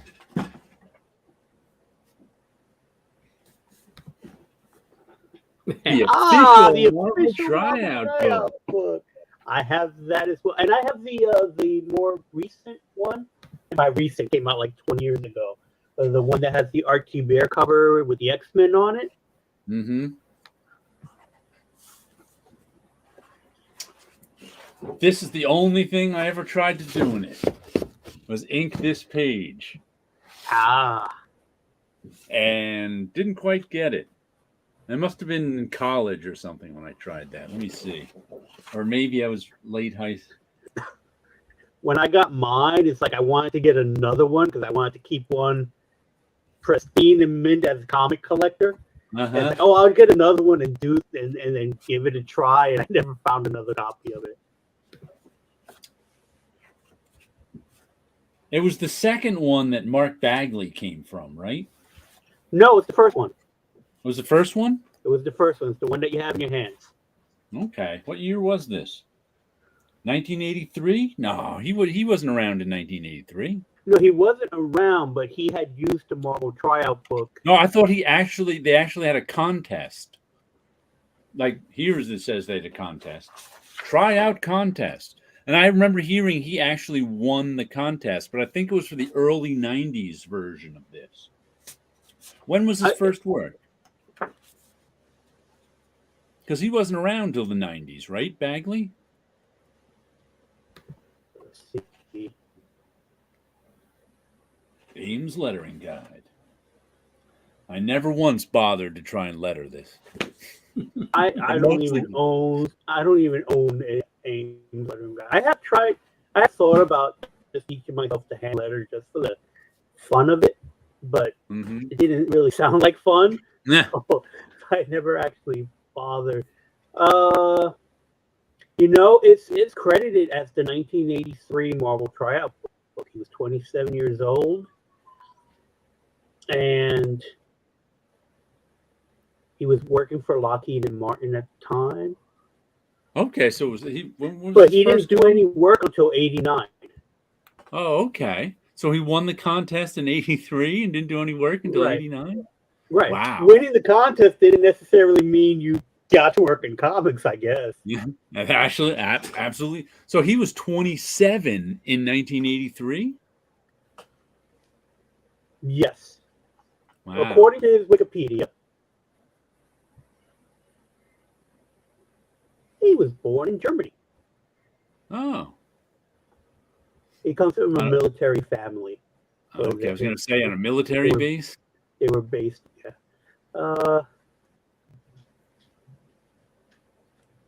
That's interesting. I didn't realize, because I remember, I always assumed it was the second contest. which I thought was in the early 90s, but I guess not. He won it in He worked on Visionaries. Visionaries? What's that? Visionaries was a comic book based on a toy line in 1987. Oh, okay. And Visionaries was the Knights of the Magical Light. So the action figures would have like a hologram stick, and I think their faces and chest were holograms. So you had a flat action figure that had a hologram on the inside. So he has credits on that, and then various titles of the New Universe. All right. And backup stories in Captain America. And then he also worked on the Marvel Universe cards. Okay. Yeah, those were the early 90s. I remember those. Yeah. And then New Warriors is where he kind of was getting regular work. Interesting. Mm-hmm. So it was him. He won that contest. So he was one that won that contest. I remember that Ski had the artwork in his office. I don't recall what it looked like, and I never made copies of it. But I do recall that he was the one that came from it. And he was doing artwork for Lockheed and Martin for that time period. And I imagine Lockheed and Martin paid him pretty well. Mm-hmm. But mechanical drawing or something. Yeah. He was doing? Yeah. I was a mechanical drawing. I don't equate Mark Bagley with a. No, maybe it wasn't mechanical drawing, but that's the only thing. That's the only kind of drawing I think that Lockheed and Martin would need. Yeah. Yeah, but even if it pays well, it might have been something boring. I did medical illustrations for a while, and it was really boring. But it paid well. But again, I imagine drawing Spider-Man was much better eventually, but yeah. But, I would imagine so. Much more fun, I would guess. Yeah, but I also imagine that drawing for Lockheed and Martin is a pretty secure job. Mm-hmm. They're not going to go through massive layoffs of the drawing people. Like, it's not freelance. You don't have to kiss ass to editors to get work. Mm-hmm. Yeah, he's been around for a long time now, Bagley. Yep. It's currently 65. I like his Hulk. I was never a fan of his Spider-Man work, but I like his Hulk work that he did a few years ago. That was some pretty nice stuff. I forget when it was. Probably like 10 years ago now. He was on the Hulk for a while. I don't remember those issues. That was okay. So the Hulk series was in 2014. I wasn't even buying books at the time. Jeez, we had a Portuguese artist, comics artist in the 80s. His most famous work is a historical description of the Portuguese Castilian War of 1383-1385, and yet he used to draw amazingly detailed X-ray images of automobiles for Autosport and Turbo magazines. So yeah, sometimes maybe what you want to draw in comics is not what you have to draw as a commercial artist. Speaking of automobiles, I had my automobile fixed this week after the check engine light came on. And let's see what it was. I'll give you the auto update.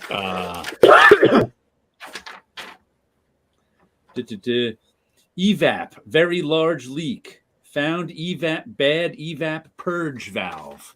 So I had to get a new EVAP purge valve put in. I see. And how many kidneys did you have to sell to pay for that? It wasn't too bad. It was $215. $215. For that, I bet you could do that for 70 to 90 in Portugal. Yeah. Yeah, but the cost of flying his car out there. Yeah. No, we put it on a boat. But it was a weird special. There was a weird special in Portuguese TV yesterday about Americans who moved to Portugal in the last few years. Uh-huh. And they were quite surprised with the notion of national health care service. Still? They don't know? Huh. And they don't mind paying stuff that we think is expensive because they're used to higher prices in the U.S. 72 spawns. That's a lot of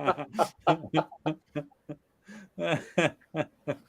That's a lot of spawns it cost me to get that car fixed. That's but 2 years of spawn. I like that the check engine light is off, so it's good to have a car that runs. Opposed to one that doesn't run.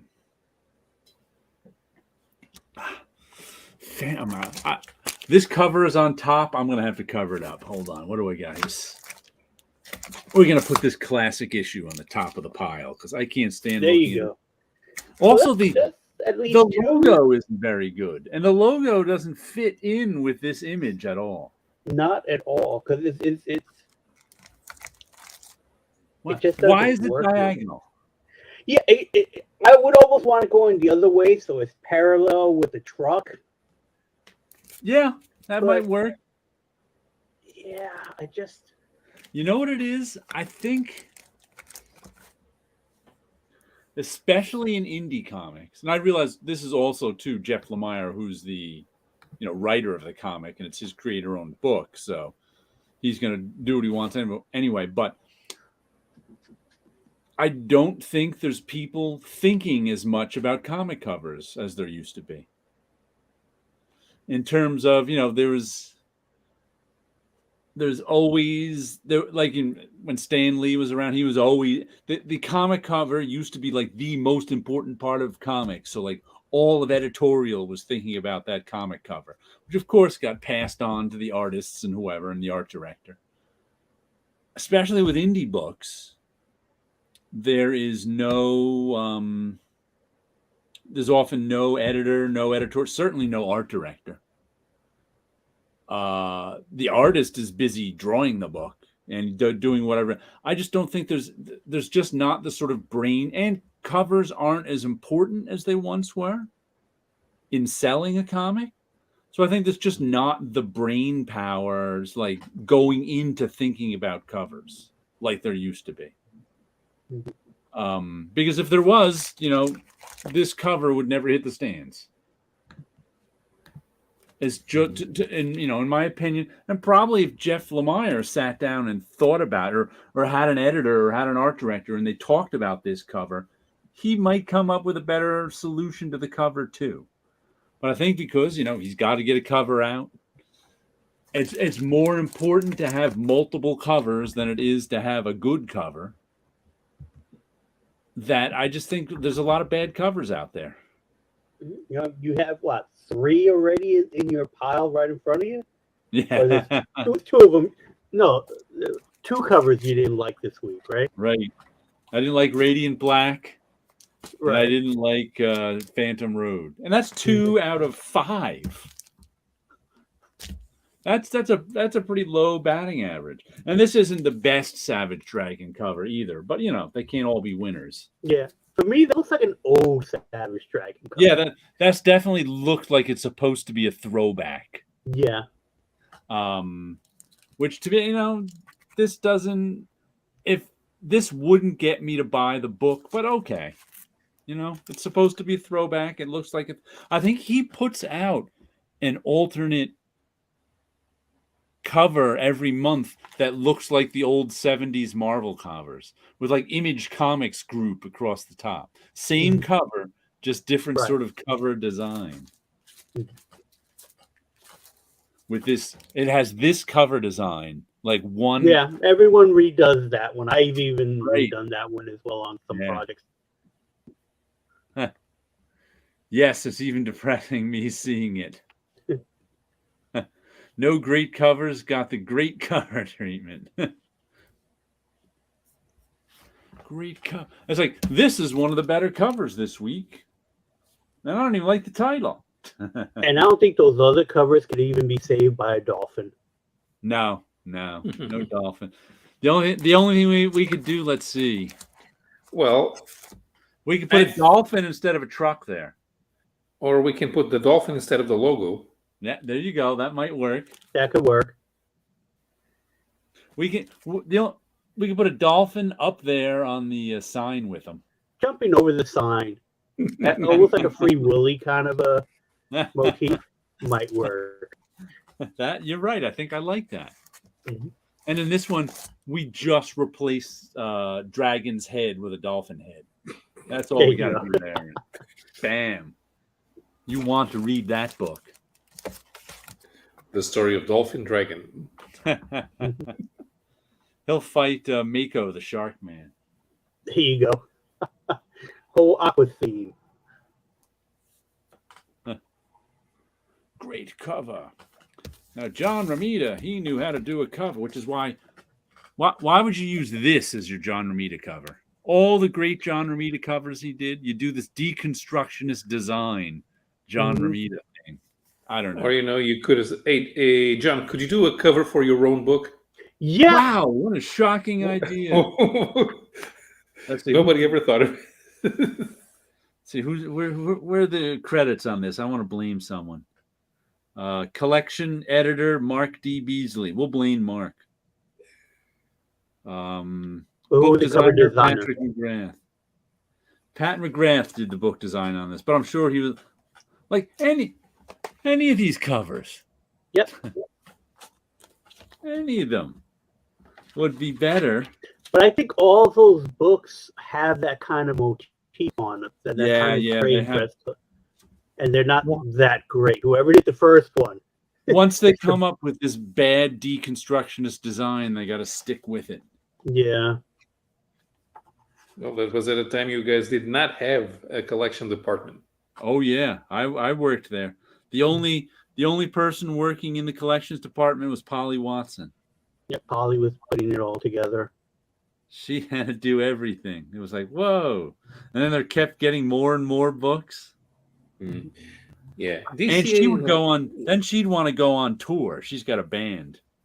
And Marie Javins, who was a freelance colorist at the time, ex-editor at the time, she would fill in for Polly.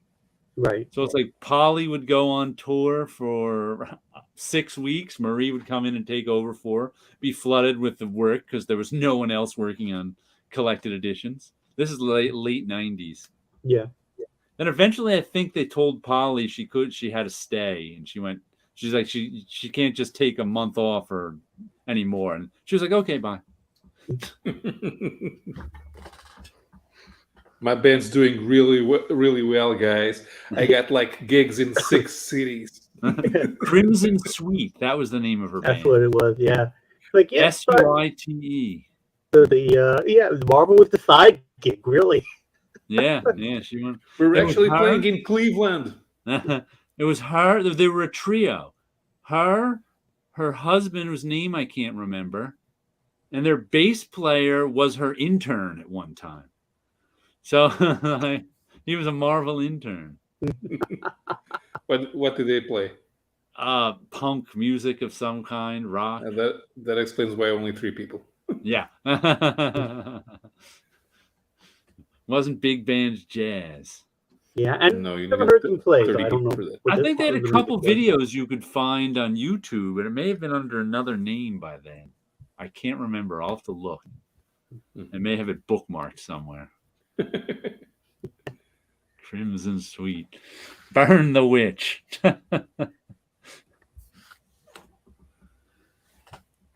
Yeah, she was a nice person, that Polly. Yeah. She was one of those people who everybody liked. Mm-hmm. Everybody liked Polly.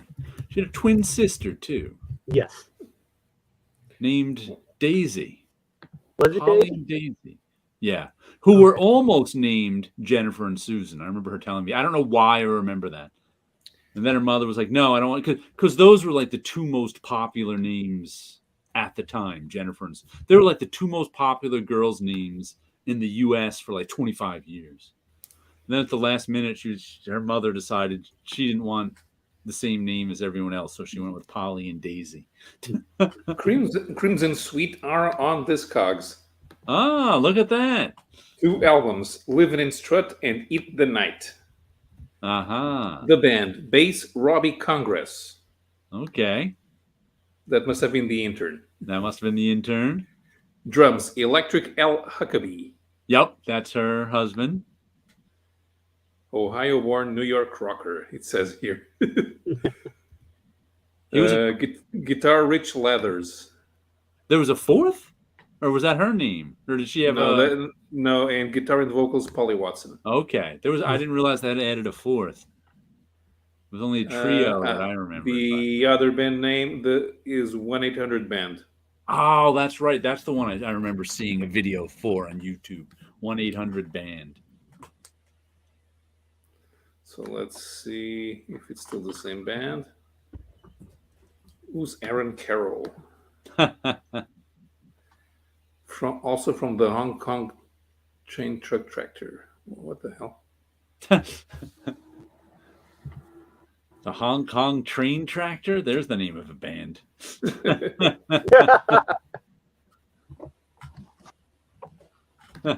So this week's 1-800 figure is Perry White. Perry White. This is from the Silver Age collection. This came out in 2001, I believe. And I just happened to see it when I was on, I think, Macari, and it was like, hey, it's Perry White. It comes with a little newspaper and a little Daily Planet building. So now I can have them with J. Jonah Jameson yelling at each other about deadlines. You need a miniature printing press so we can go down there. Yell at the guy doing mechanicals. I was thinking maybe making a scale version of a desk so they do the paste of mechanicals on there. We need that headline bigger. Bigger headlines. So now, and I had a conversation with my brothers that my Perry White growing up used to say "Great Caesar's Ghost." I remember that's a TV show, right? Right, and then he grew up with the TV show Lois and Clark, where Perry White would say "Great Shades of Elvis."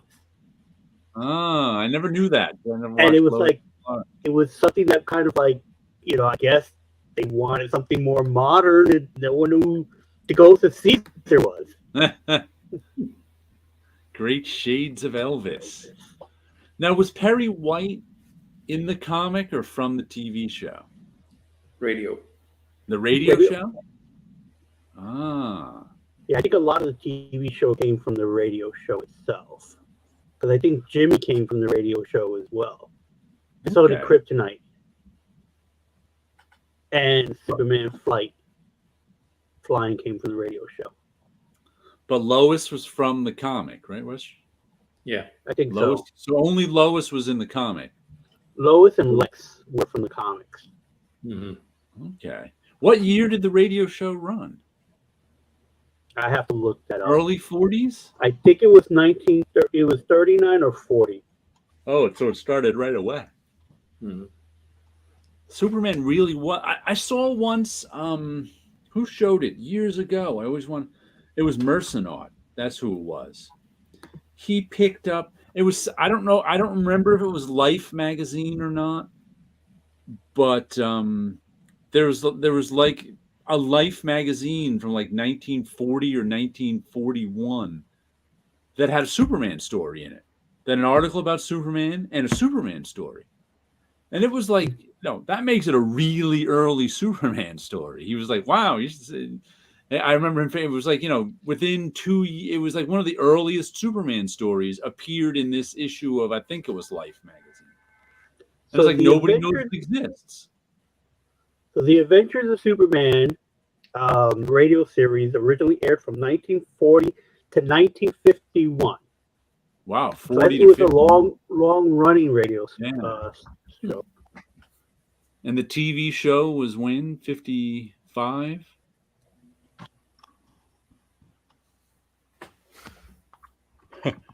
They had a great effects budget on the radio show. 2x4s to slap together. That just reminds me. Do you guys know? He's a cartoonist who occasionally puts up gags. Kelly Kalin, what's his name? Something like that. You may have seen some of his like gags as memes every now and then with like there's one strip he did with Wonder Woman kind of roasting the whole Justice League. And then she's like, sorry, the glass tooth accidentally wrapped around my leg. He's got this gag. He's got this one gag he does from the Superman TV show. You know the old knock on the Superman TV show where the bullets would bounce off his chest, and then the guy would throw the gun at him, and Superman would dodge it. Well, he's got this strip where that happens, except when he dodges it, Batman is behind him and gets hit by the gun. So Superman turns around and laughs at him. I've seen some of those. Those are pretty funny. Yeah. The TV series started filming in 1951. Oh, okay. Right after the. Yeah. When did it run to?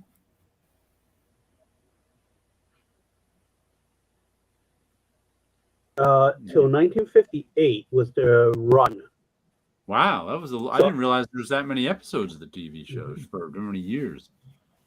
But they must have picked up on the TV, started making the TV show right after the radio show ended. That makes sense. Yeah, and who was the radio show Superman? Because who was it? George Reeves who was the TV show Superman? George was the TV show Superman, and then the radio show. And there was a movie serial Superman too, right? Yes. Let's see. Because I don't think I've ever heard the radio show Superman mentioned. On the Batman serial, the costume was great. It looked like something that came out of the Spanish Inquisition Monty Python sketch. I think I remember seeing that. It was not good. Yeah, because that radio Superman was probably the voice of Superman for a generation of kids. It was, and they kept that.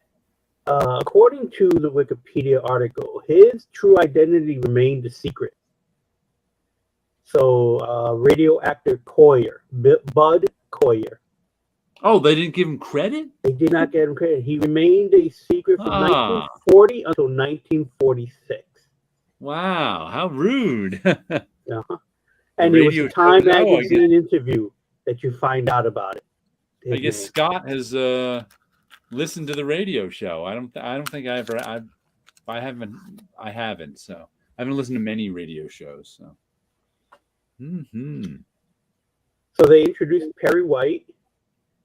The Daily Planet is introduced. I'm sorry. Introducing Daily Planet editor Perry White and Jimmy Olsen. Okay. Inspector Henderson came from it as well. And on March 2nd, 1945, Superman met Batman and Robin for the first time.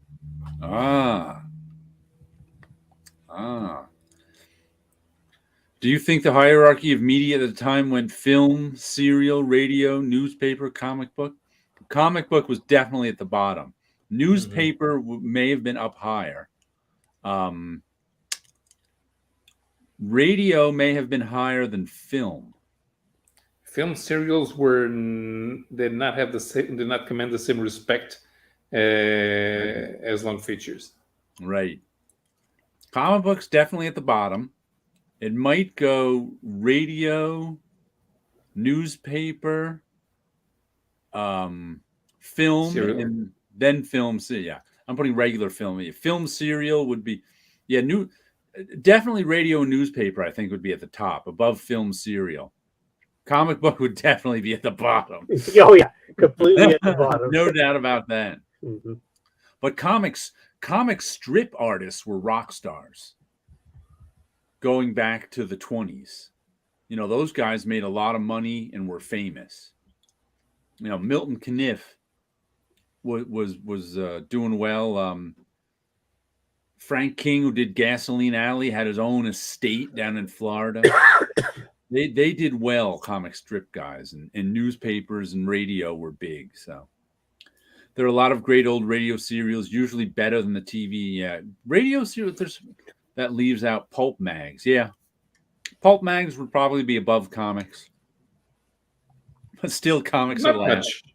Not much. Still comics are last. Just a little different. And the movie serials, Kirk Alyn, Alyn.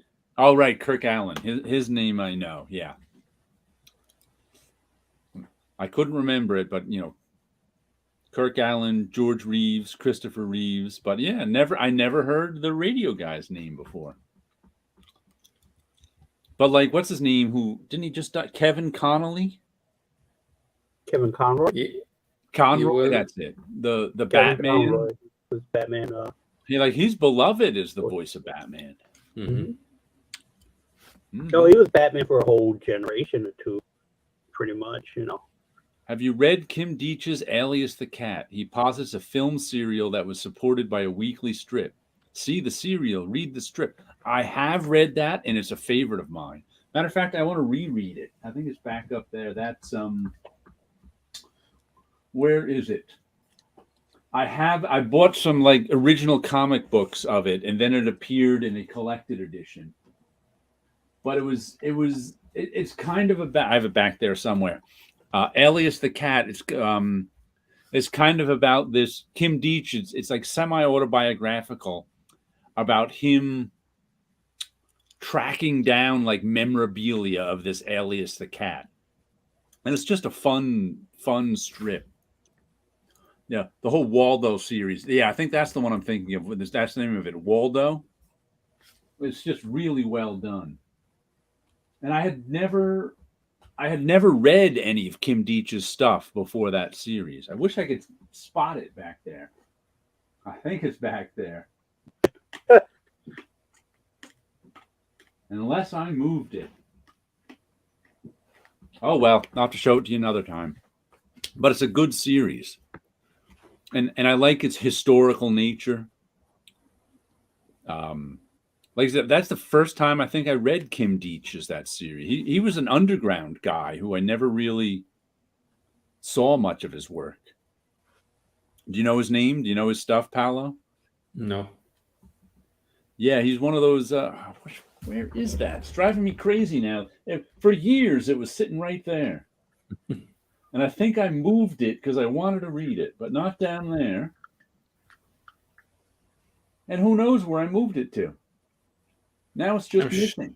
I'm sure I've heard Deitch's name, but I wouldn't be able to tell you what he worked on. Huh. Is that it over there? Hold on. I'm going to go look up on this shelf. Nope, that's not it. That's Chester Brown paying for it. Oh, Search for Smiling Ed. There it is. That's the name of it. This is really good. This is Waldo the Cat one. Alias. Let me get this big since I found it. The Search for Smiling Ed. That's Waldo the Cat down there. And it's got and it's all about him searching the stories around. This is like a sort of what Howdy Doody type show from the 50s. He goes back to where he's tracking down all the memorabilia from this Waldo the Cat, or Waldo the, and it's just a really good book. Like I think he was an underground guy. What is this? Finally collected in one volume. Yeah, wasn't Deitch's material published by Dennis Kitchen? I don't know who published his material. This is by Fantagraphics. Kim Deitch's sprawling whirligig of a yarn, The Search for Smiling Ed, chronicles his investigation into the secret behind the life and career of a very strange children's show host and his malevolent, in fact, possibly demonic, sidekick. Aliens turn out to be involved, as does Abraham Lincoln, and of course, Deitch's ever-present protagonist, Waldo the cat. I don't know who. Like I said, I think he was an underground guy. Yeah. I was trying to think where I heard the name, and it may have been on in Dennis Kitchen's stuff. Yeah, he could have been. Let's see. Here's the Kim Deitch universe. We've got a beginning here. May 14th, 1969. There's the other. That looks like one of his undergrounds. Let's see. There's his phrase, Waldo the cat. Yeah, like I said, he was. I never really saw. I'd see him pop up in anthologies and stuff, and I knew his name, but I never saw a lot of stuff from him. But this is really good. Oh, it's like a fold out. I think this is really some of this stuff I have comic sized, and it's just a really fun book if you like history and sort of made up history of a children's TV show with a demonic sidekick host. What does he say here?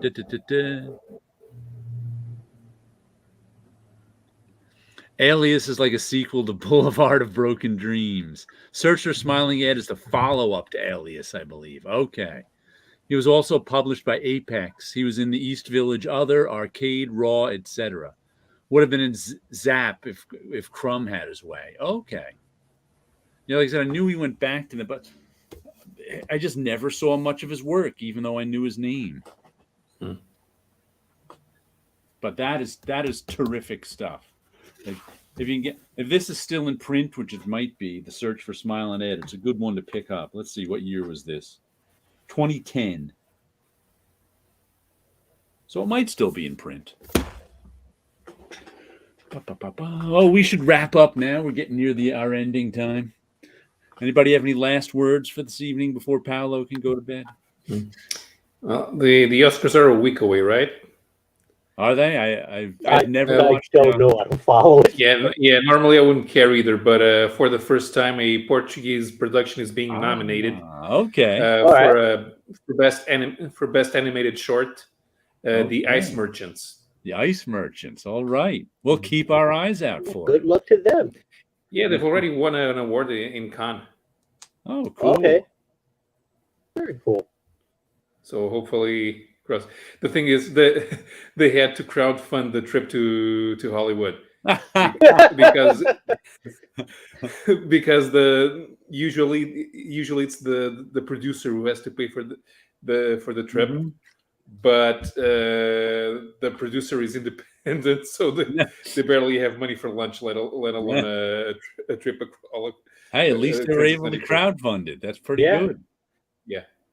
And I don't know the director / writer / animator, but I do know the producer. Oh, cool. So you know he has no money.